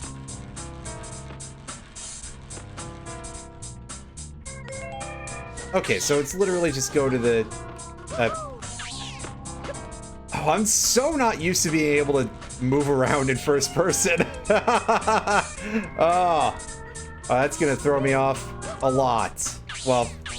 Again, the big asterisk of it not literally being first person, but I digress.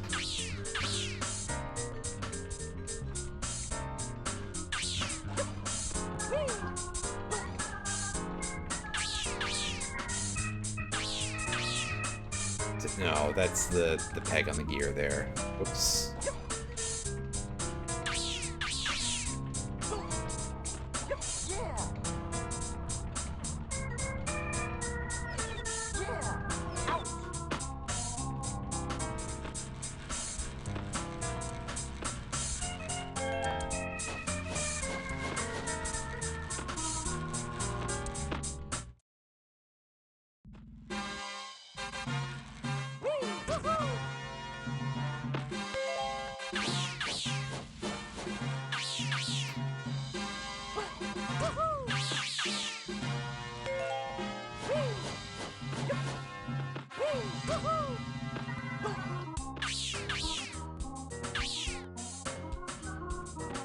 Yeah, that...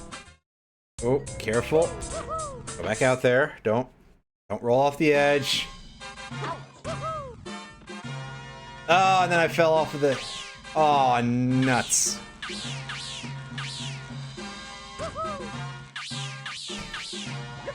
Yeah, that's a thing that feels a little bit too easy to do, just falling off of stuff in this game and losing massive amounts of progress. I mean, I guess it's definitely a thing in other 3D platformers of the era. I almost said third-person platform. I mean, third-person platformers is technically true. You know, Metroid Prime hadn't come out at this point. But that's not what I meant to say.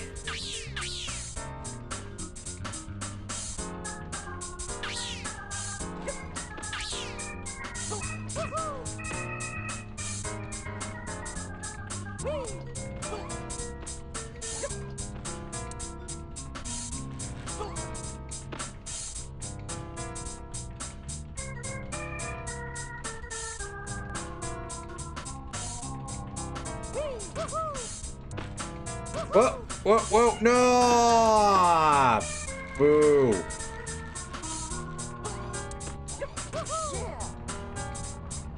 The treads on old Rocket's tire must be real worn out, let me tell you. There's absolutely not a dang thing there, huh?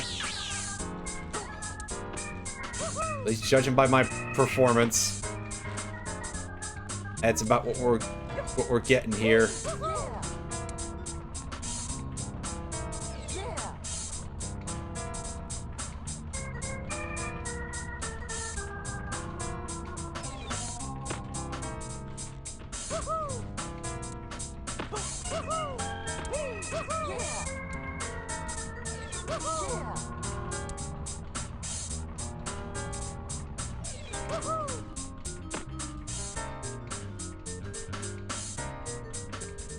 Ah.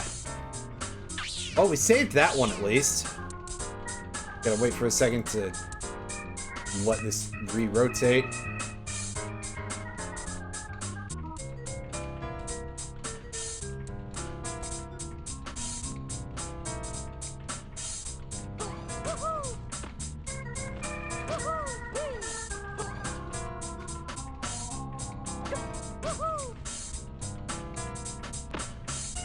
That wasn't a good idea. I'll admit that one was not a good idea.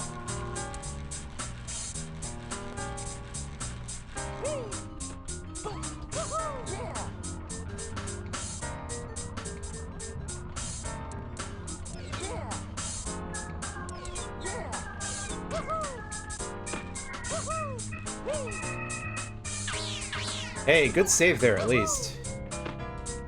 All right.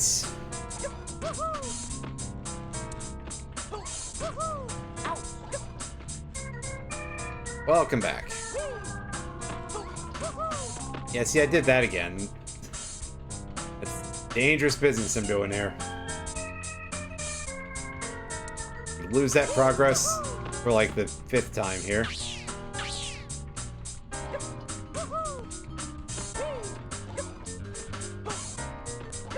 That's always like nice but difficult, right? Where you've got that many streams on that are all looking good, but you just feel like, oh, if only you could have coordinated this better so it wasn't all at the same time. I have that issue come up, well, once in a while. Often enough, we'll say.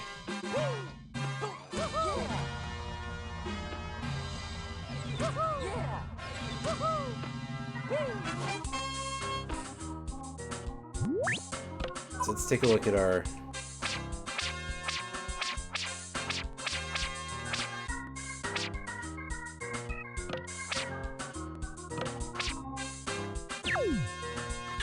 Okay. So we've got... That's ticket J, I guess? Yeah, that one's like the end of a whole side path, I think. So... I believe now, aside from likely a couple of coins that I missed, we're basically done with this half of the map.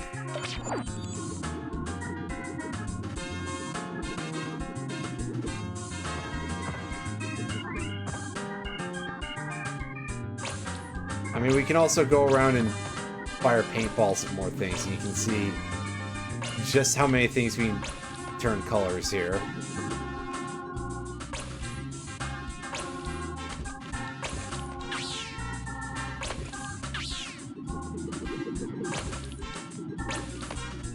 And this half of the map is a surprising amount.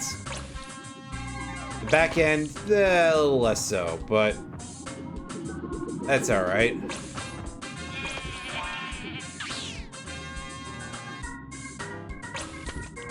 We can also paint the sheep.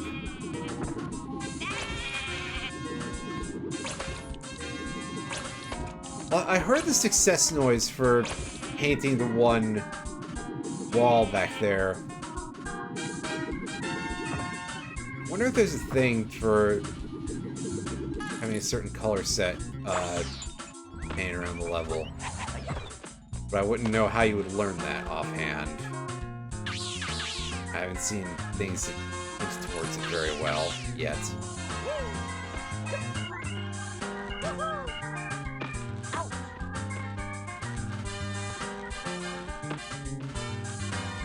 I think there's nothing else here. This is just the lightning cavern, yeah.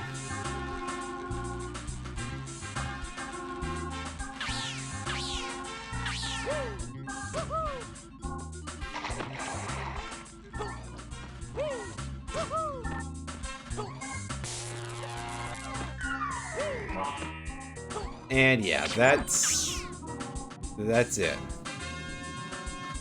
Well.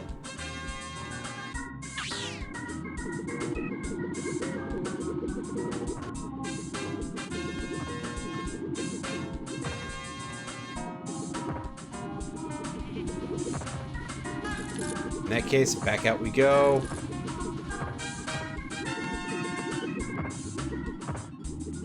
And, oh, we can't take this with us. Oh well.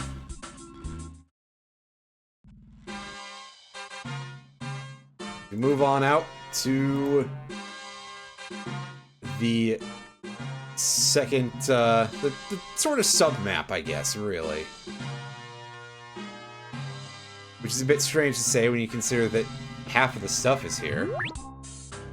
Approximately. By weight. Ah! Well, I got shoved onto the tutorial, that was fun.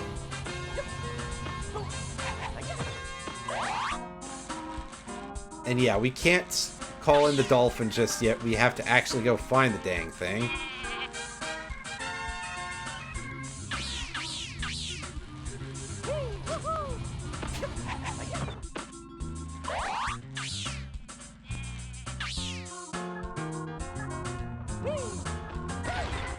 Oh. I'm not surprised, actually. But, maybe I should have had a little more foresight there.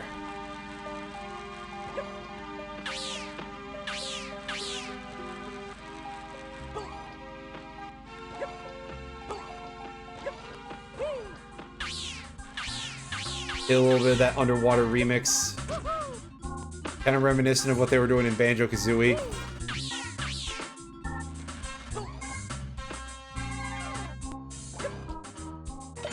And yes, here it is, the Finbots.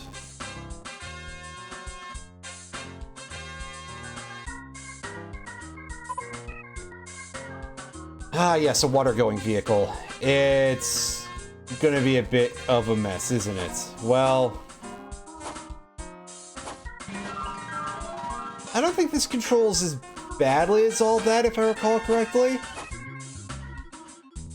Certainly, I've piloted worse than this, at least so far. It's not as awkward as, say, the thing in Ape Escape. Which, I mean, the Ape Escape raft? You know, the little paddle thing that you paddle with your two sticks is cool. Oh, it's cool, I just suck at it. Yeah, you rotate the sticks, which, again, neat. A lot of the control scheme in Ape Escape is pretty neat, but it's also like, man, I'm so bad at this.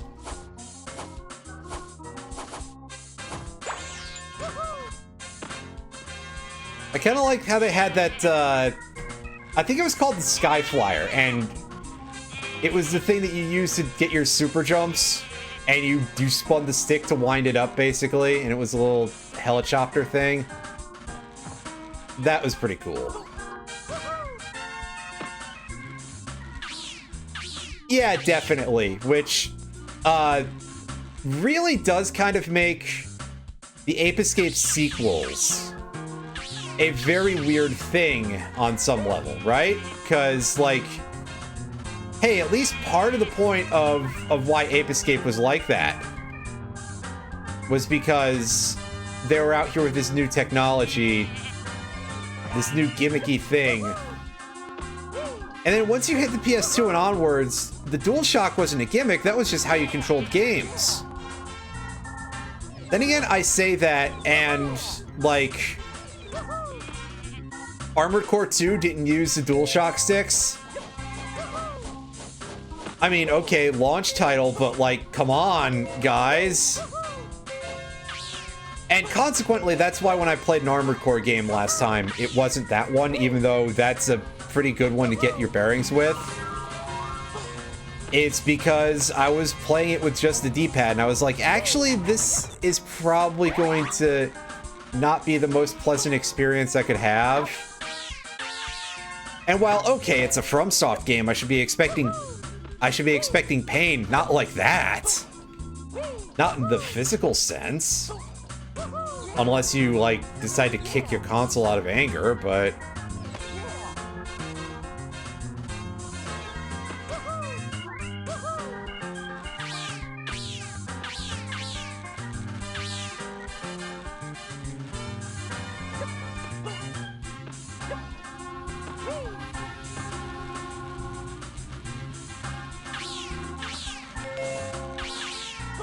You know, so far, none of the Dark Souls games have had the poison swamps or whatever actually start leaking out of your machine, start trying to kill you. Although I'm sure that if somebody could figure out how to do it, then the guy, Miyazaki or whatever his name is, would absolutely just be like, yes, we need to do this. Maybe not, but it sounded funny when I said it, alright?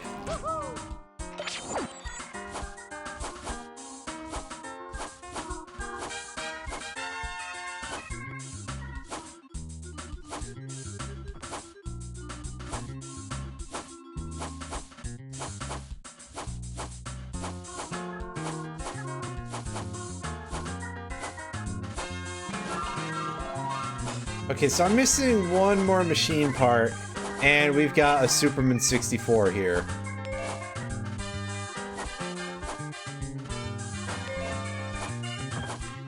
That is a thing I said for the purposes of even, you know, compounding frustration with my saying that, right? Oh yeah, I'm calling any of the Go Through the Rings Superman 64 bits, and now I'm not even going to pronounce Superman correctly. Kind of a jerk do I think I am? And the answer is, that's a good question, Mega Man. Oh, we didn't have enough air gain to get out of here. Well... okay, yeah, I think I need to finish the machine, don't I?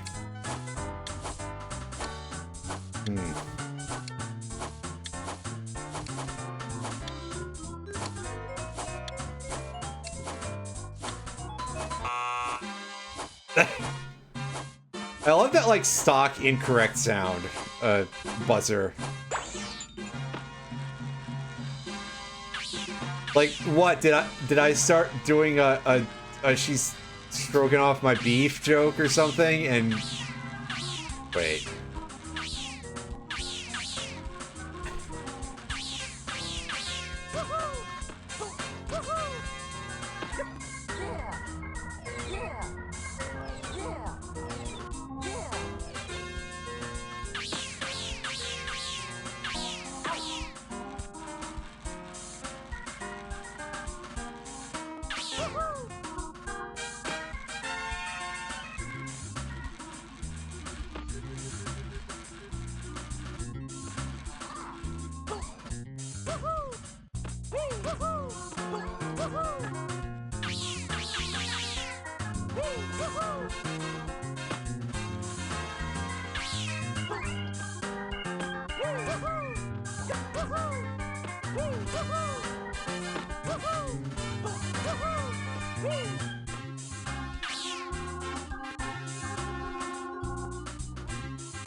Ah, yes, get a load of these very square apples. Which my brain was almost like tomatoes, but not tomatoes. Probably.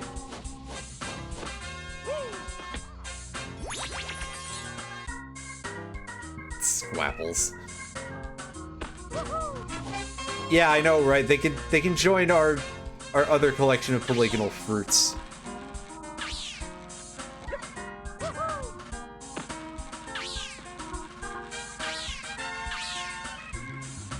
They need to let me have more outdoor furnishings space in FF14 housing, so that way I can just have more of the swipe lanterns.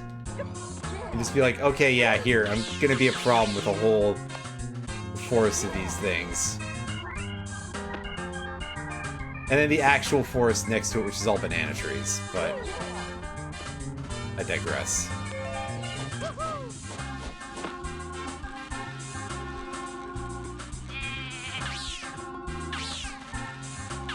Come here, sheep. Help me out here.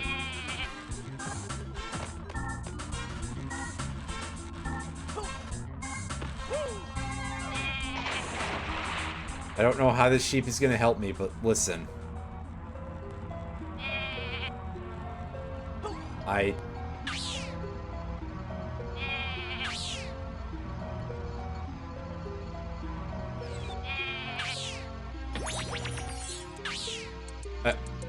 Well?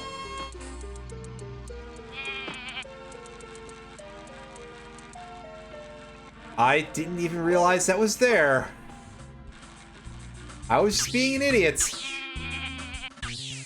And somehow it paid off. As you say, what's it say? You're underwater with things. I see. Yeah, fix the machine. Dolphin. Water slide. Hidden ticket. And tokens. Now I have to find that last machine part. Oh no, that's just the explosive piranha.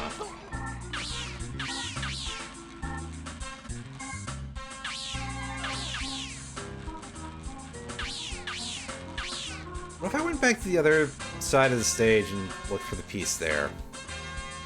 Knowing me, that's probably where it is, because... Cool.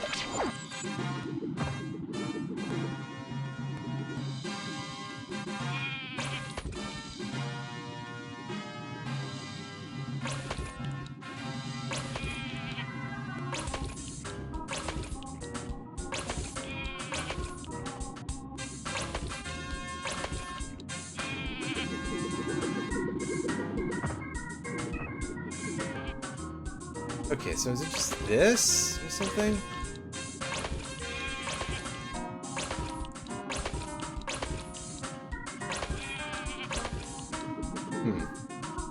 So I know I hit something that it made the little confirmation noise earlier.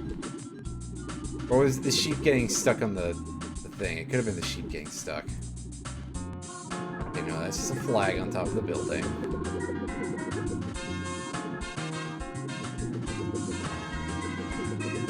That's... Hey! Actually, yeah, that's not that wrong or something. So that's that side of the proceedings.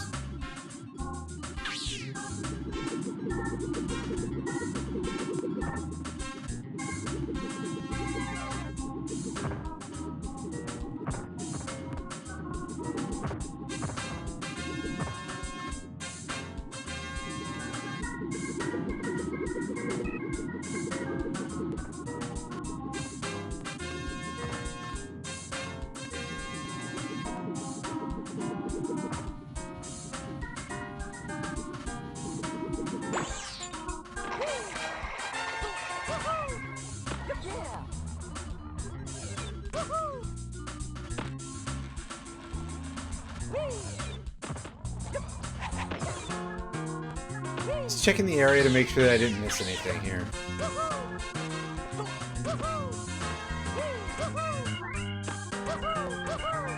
Yeah, I mean, we've had a lot of seeds lately where it's been like, hey, yeah, would you like to make no progress for an hour and a half? Because you got so lucky with it early on. Hopefully it won't be another, like, 8-hour seed.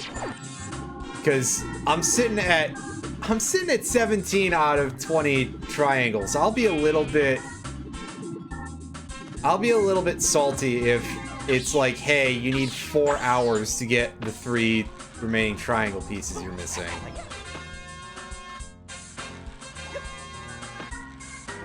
On the other hand, I suppose I could also end up grabbing them in like 5 minutes and I'd also be salty. Okay, yeah, so that was just a sheep apparently jumping into the thing on its own. But it wasn't over here. It must have been over at the other place. Oh, hey, clown. Yeah, okay. I see what happened.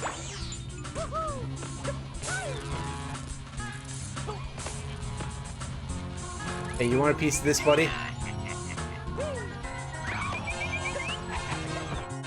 Well, I could distract the clown by making him grab the enemies. That's kind of funny.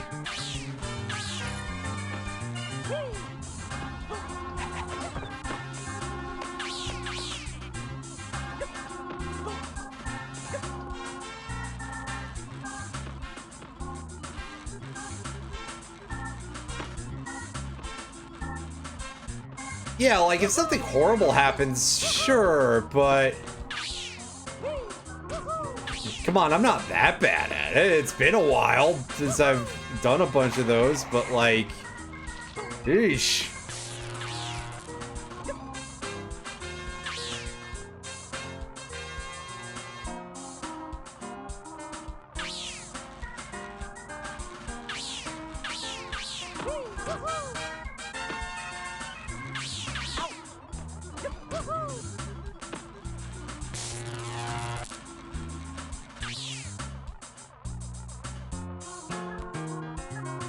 Okay, so I want to get up there, but,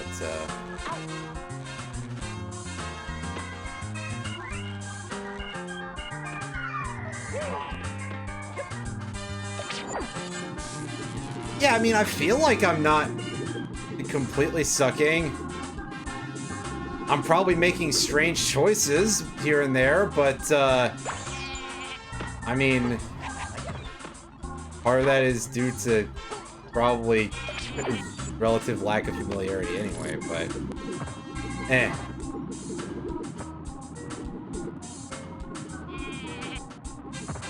so hold up, those tiny little pieces of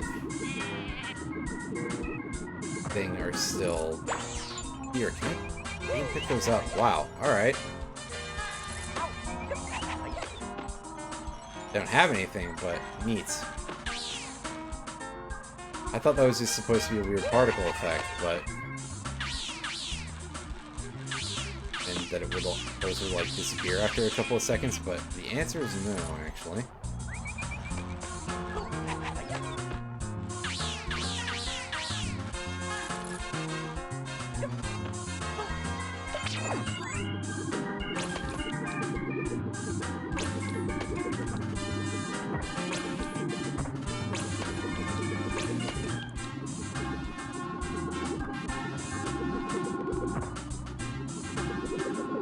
One last check of this outer area here.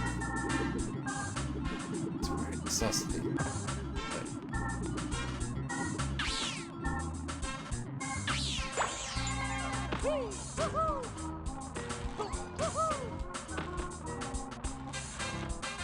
Got everything inside the building, right? It's the... Okay, we're missing the second one from the top.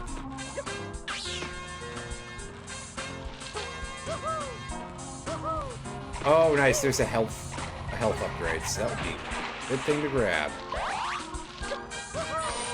That also means I could have missed something else around here.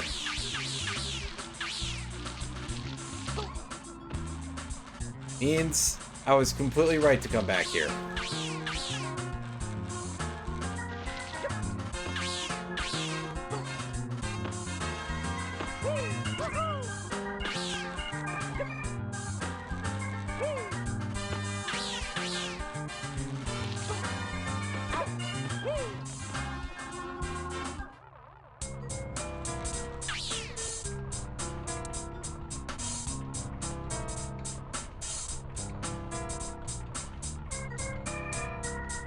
Yeah, so I'm not sure where this last machine piece is just yet, so... It's gonna take me a second. That does appear to be our next objective, right? Yeah. Because that'll re-raise the water level.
Well, we got the Dolphin car on land for some reason.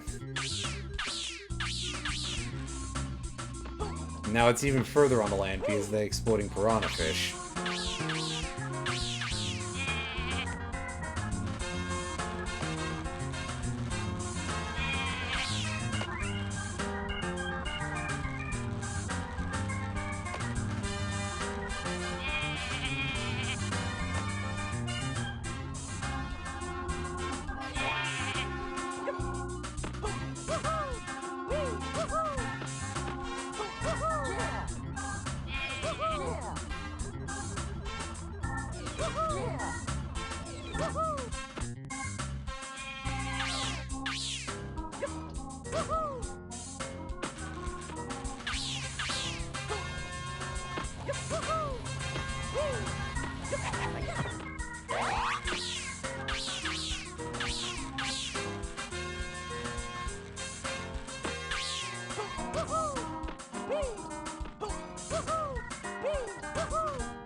Quick scan of the area. Yeah, I didn't think it would be over there, but...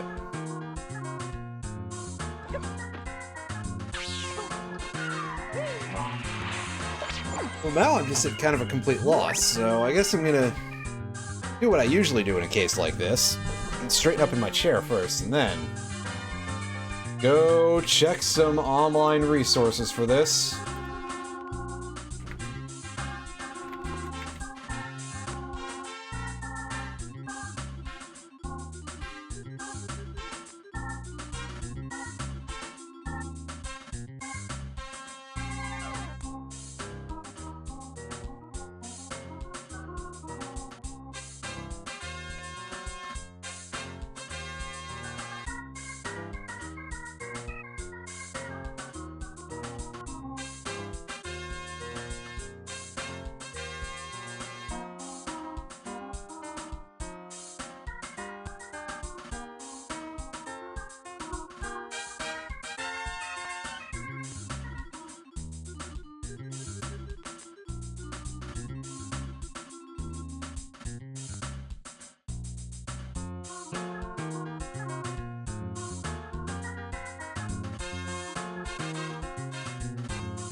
says...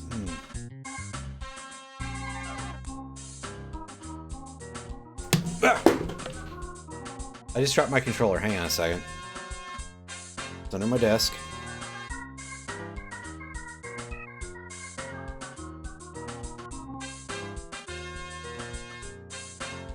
There we go. I got it back.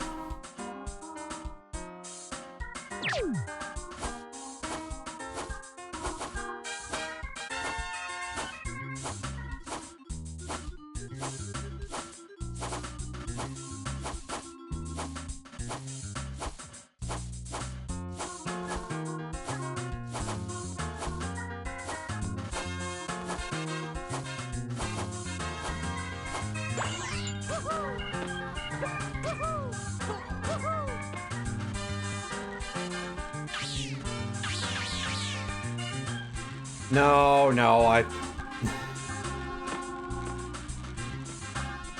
this time. I have before, but not this time.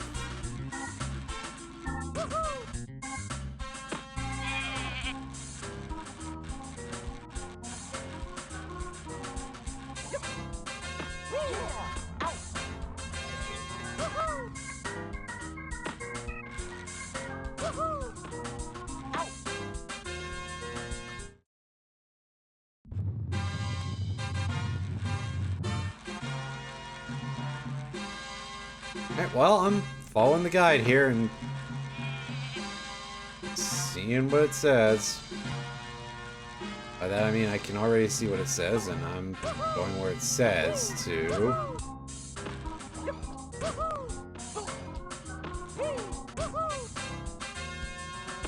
I swear I was over here already.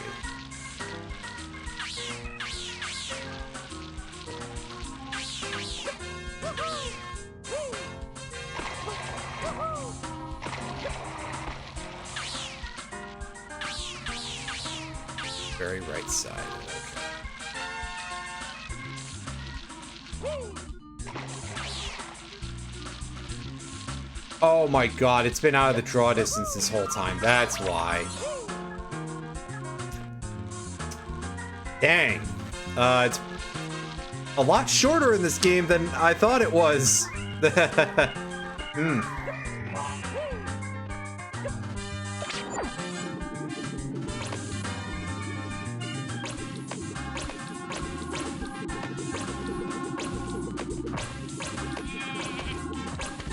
Not half bad rate of fire on this thing, by the way. For what that's worth, which admittedly isn't that much.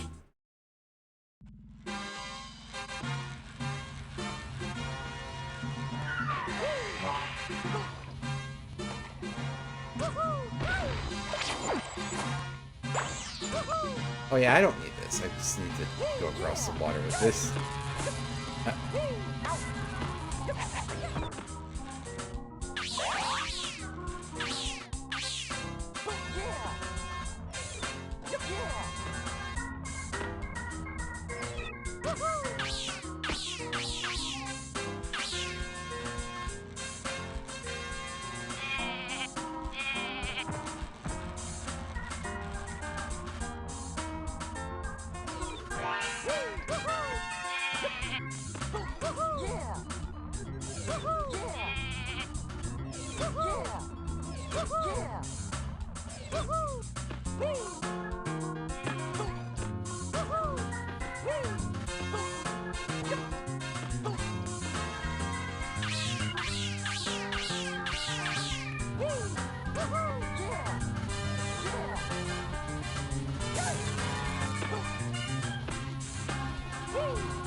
Let's get this leisurely machine out here and, you know.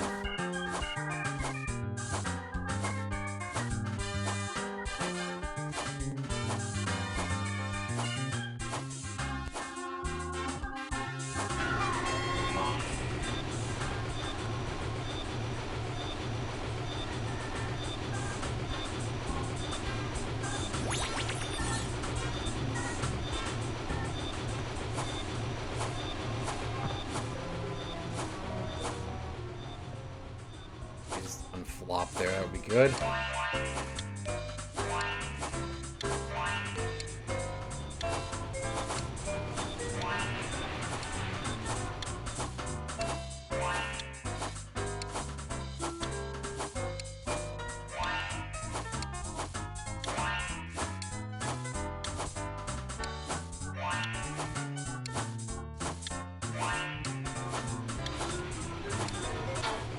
Heck. That was just an odd, just like, knock there. That's pretty great.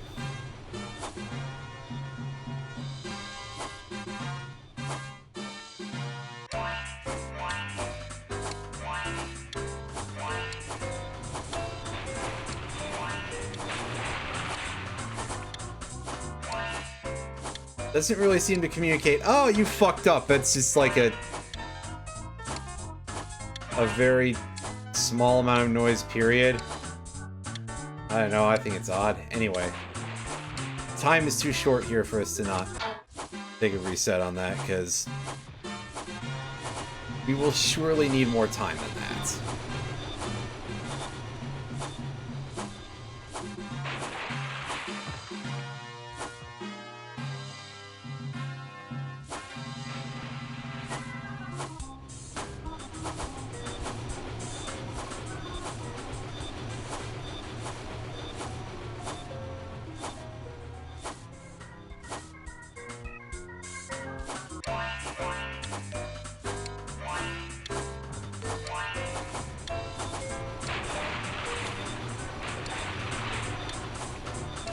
Yeah, if we screw up at all, I don't feel like we're gonna have time to finish this, because this thing does not turn well, and it's rather slow.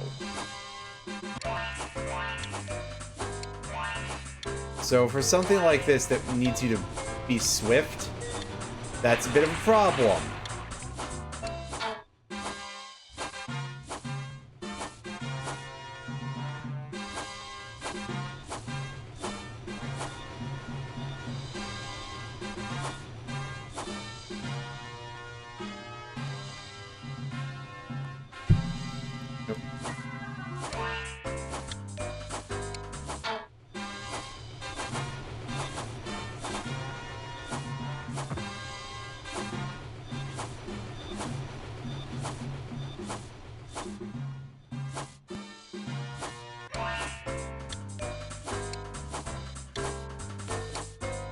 Yeah, like, this is... Where was this precision when we were doing this on the hot dog? Like, okay, there was some jank with the hot dog, but part of that is probably because I just was moving so fast constantly.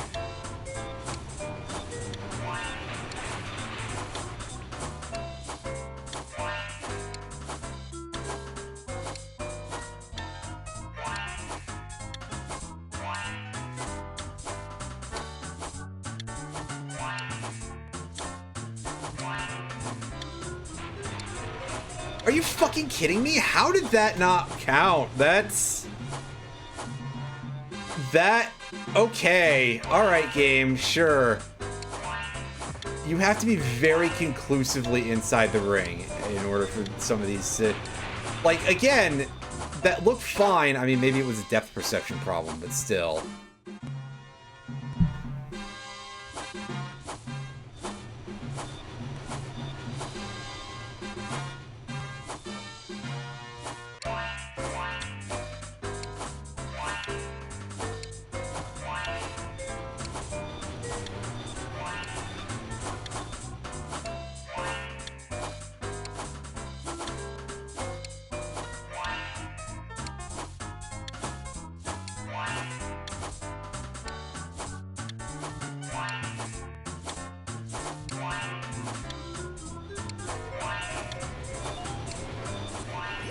There we go.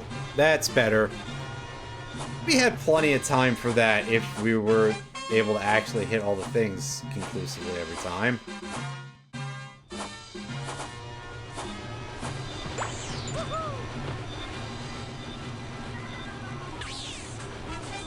Alright, well there's ticket K, so where's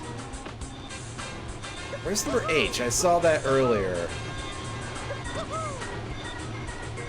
That it required us to fix the machine, and that is just to get the pump jack going, right? Or do I have to...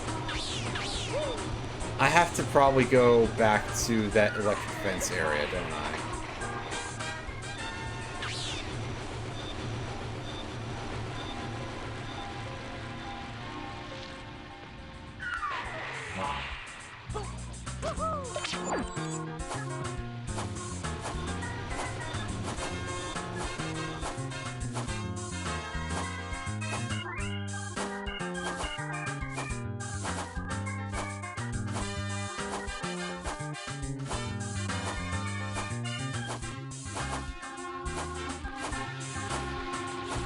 There we go. Alright, so now we've got 50 tokens to get and follow this aqueduct down to the end.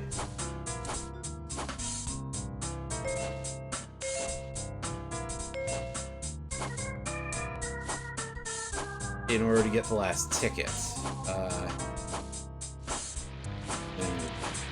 Yeah. Ah, yes, I see. We got some whirlpools. So we're actually just in the water temple. Wait. That's not true. This one, you don't need to take as many notes to figure out where you're going.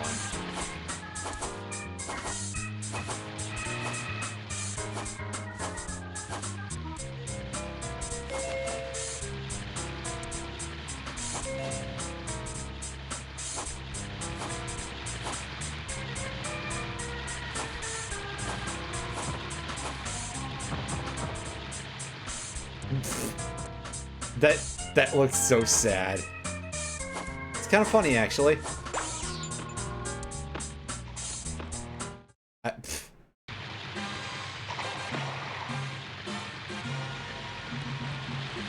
I like how they're just like, get out.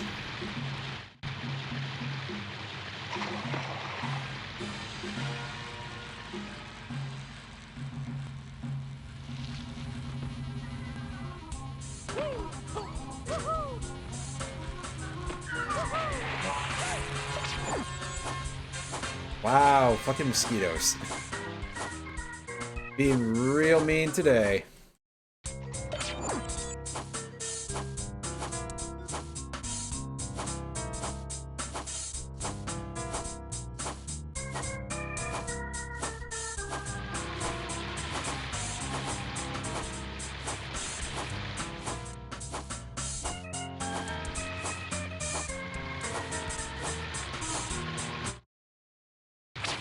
Well, that was my fault. That, however, was the game not changing my camera angle in time for me to really react.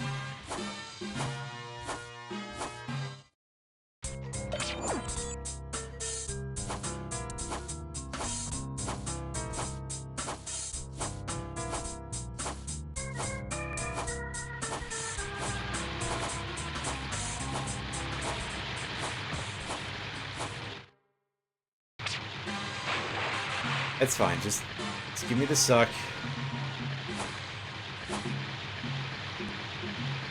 I'm curious if there's stuff to pick up over there.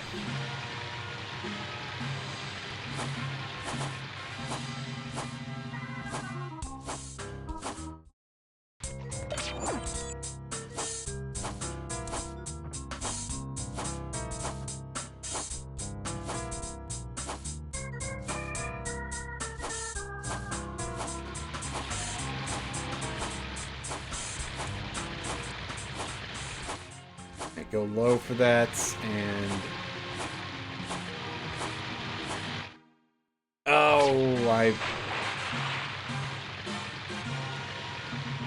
I have to deal with the fact that this thing doesn't turn very well.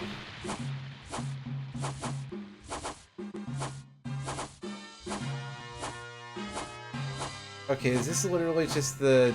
yeah. So that whirlpool is just a shortcut. This is a place we've been to already.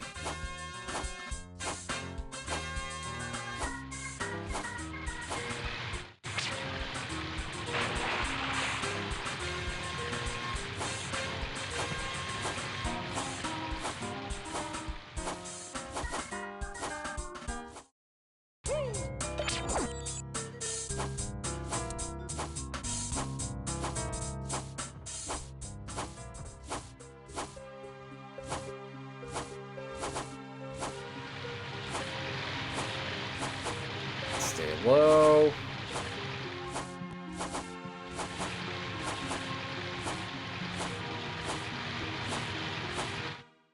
Damn it! You sure about that game? You sure about that game?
Fuck.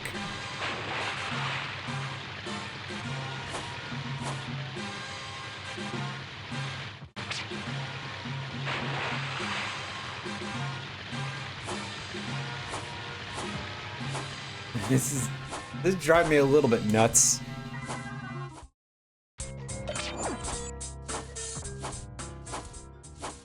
Well.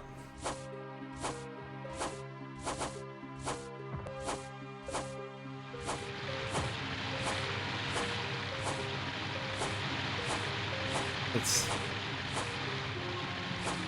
just like that one area in Labyrinth Zone, right? Wait.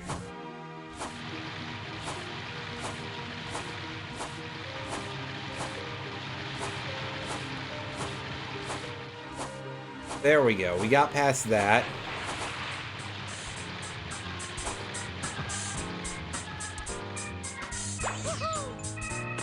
Just don't fall in the water and...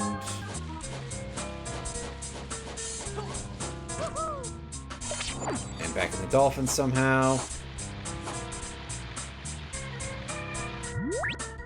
169 coins. Nice.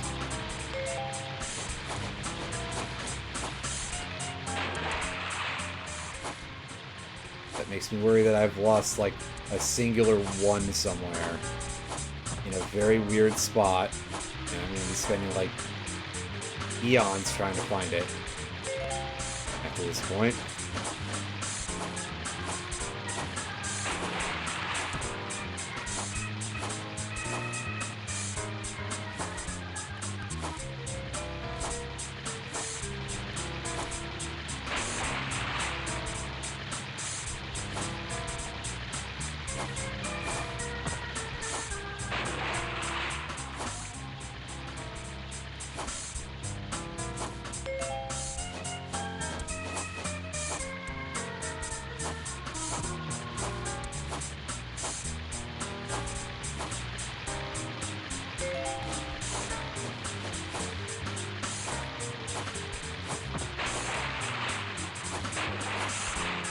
Man, why are these so... Well, I know why. It's because jank physics. You know, classic N64 platformer. And also just how hard it is being an early adopter of any technology, really.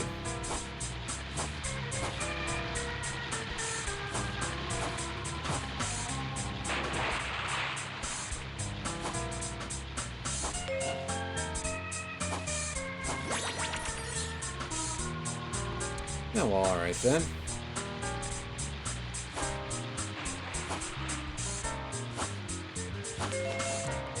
I have to assume that would be a huge mess if that were the case.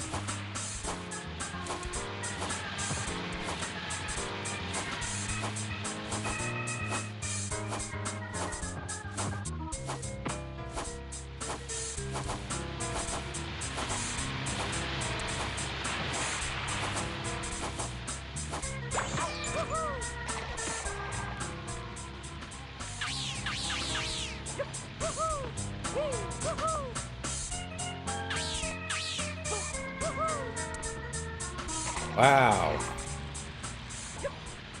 Ah, yes, I love piloting on a wheel and not being able to double jump underwater for some reason.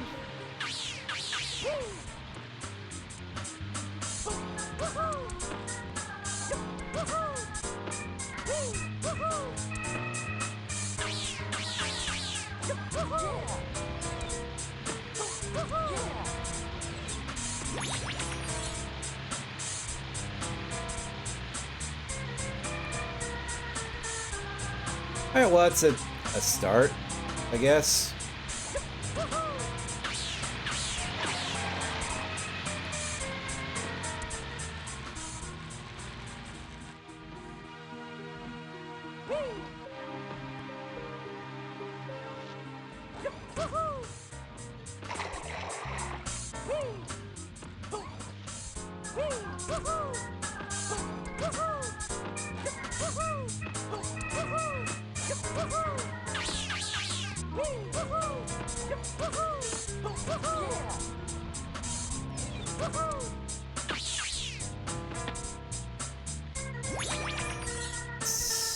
Two.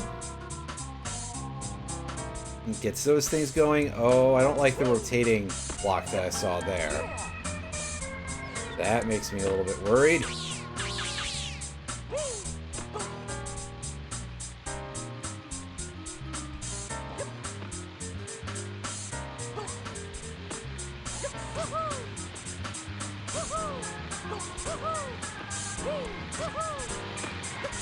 That, shockingly, was not so bad.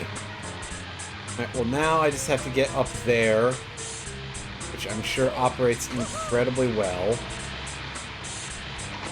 Where's my Dolphin?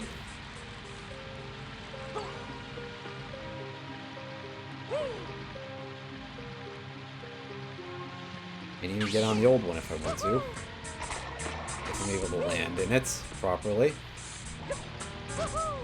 Really, pretty big if.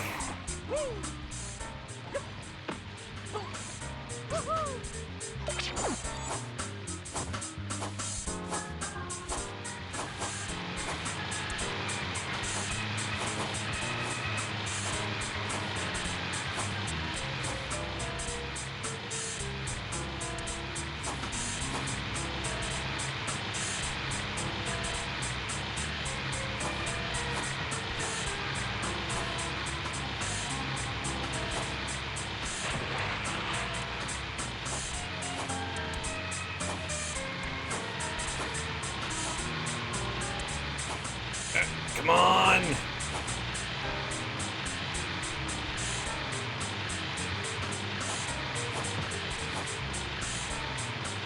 This is such a pain in the ass. Like we talked before about the quality of the controller here, but this is like a special kind of bad.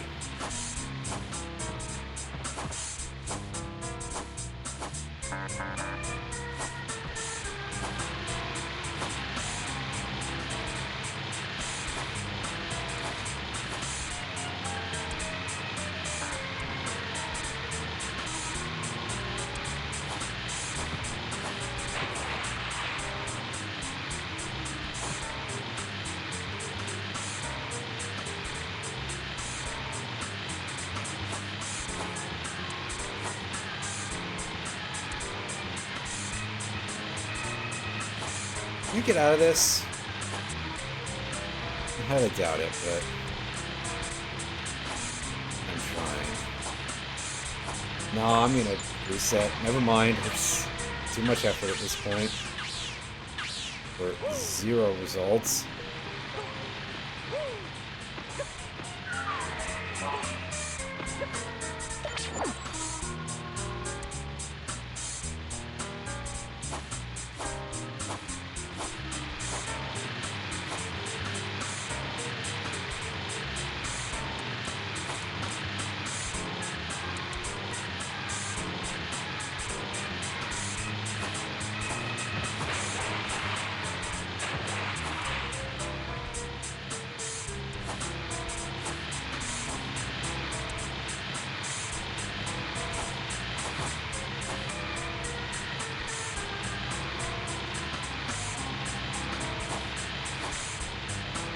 Fuck.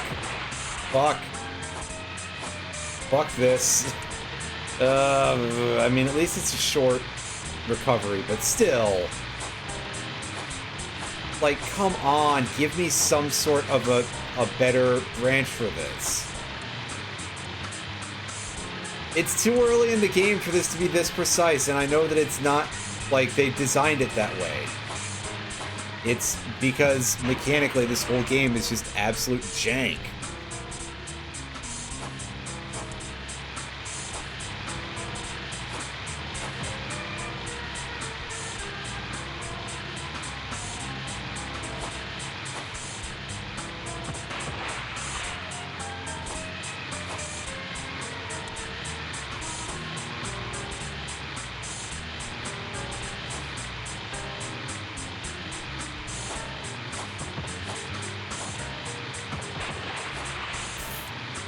Fuck.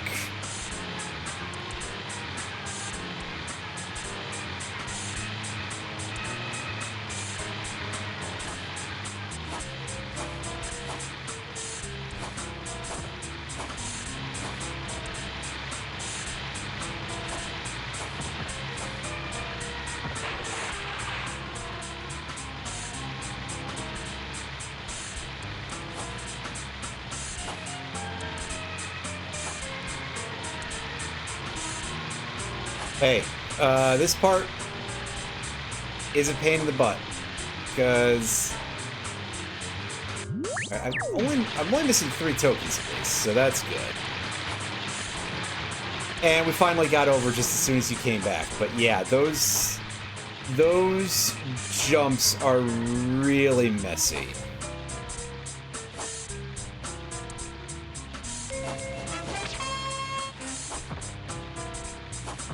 And there we go. There's our last token.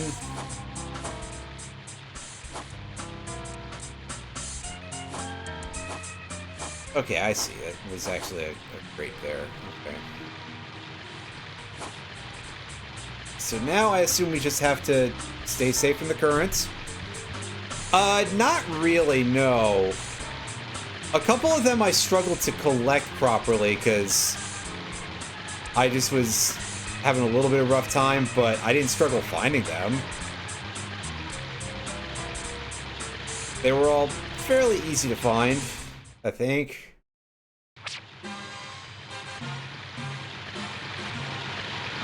Oh, this is giving me distinct flashbacks of somehow missing this token.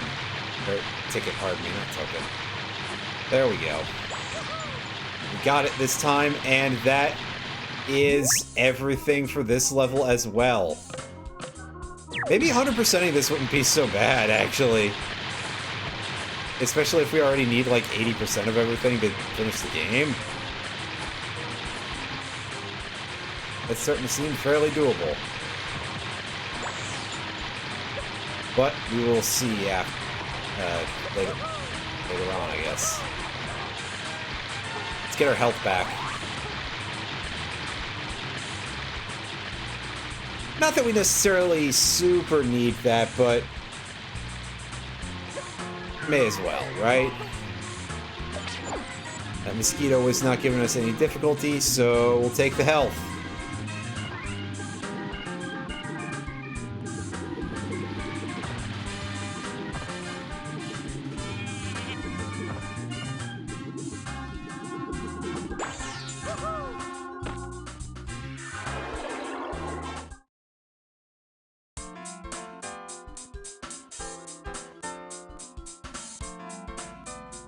Let's go and... Hey, do you have our next power-up already, sir? Yes, the Freeze Ray. Ooh. Hold Z, press A. Can freeze enemies. Can also... just freeze water. Yeah, I got the health up. So we're at 5 so far.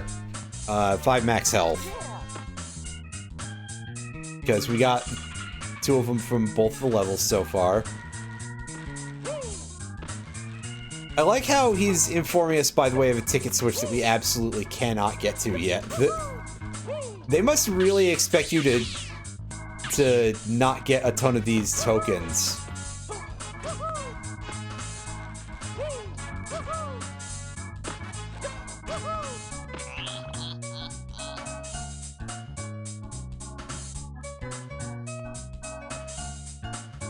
At least I think we can't get that yet. Go fall down a mine shaft somewhere, huh? Oh, I see. So the switch wasn't even open yet at that point.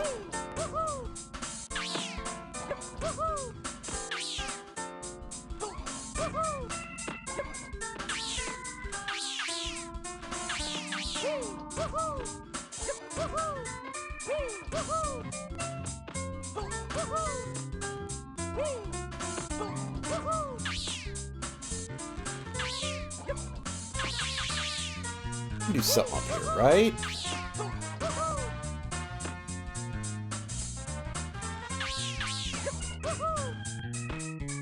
Maybe not yet, but yeah, that looks like something we'll get to later.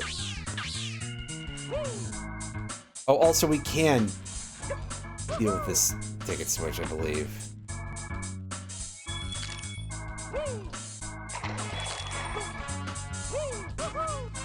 Ah, yeah, so with how slick this is to navigate, it's kind of like we have ice physics the whole time. Gotcha.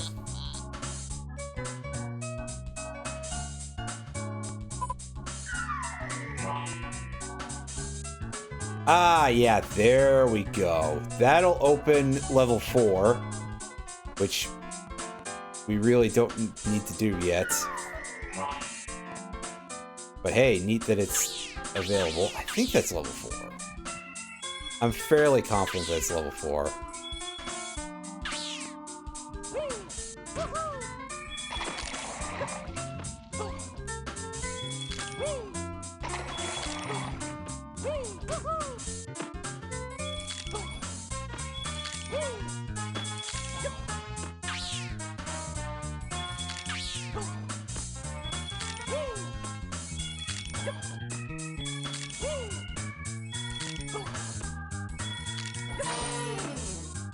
Nice! There's another health upgrade for us, and we're definitely doing this the hard way because some reason.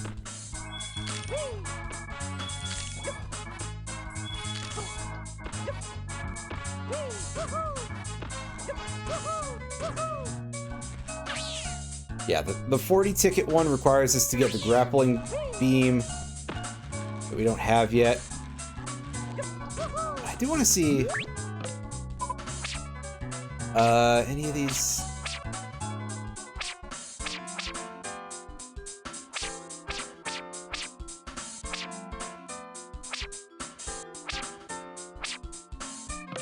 I don't know offhand what any of the overworld tickets are. But there's one hanging out all the way over there, just floating midair, so that's interesting.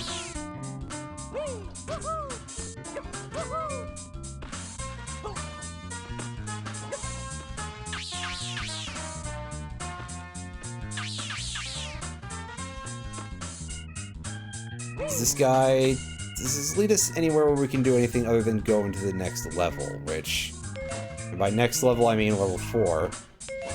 Arabian Flights, that is not what we are ready for yet. Our next level is actually the other one down there called Mind Blowing, which is a pretty good name for it.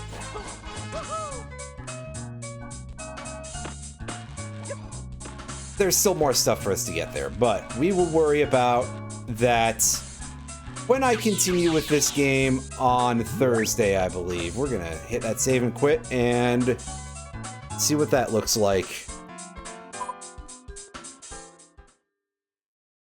Oh, it just loops us back into this. Okay. There's no, like, cutscene like Banjo-Kazooie. Oh, well. That's kind of a shame, really.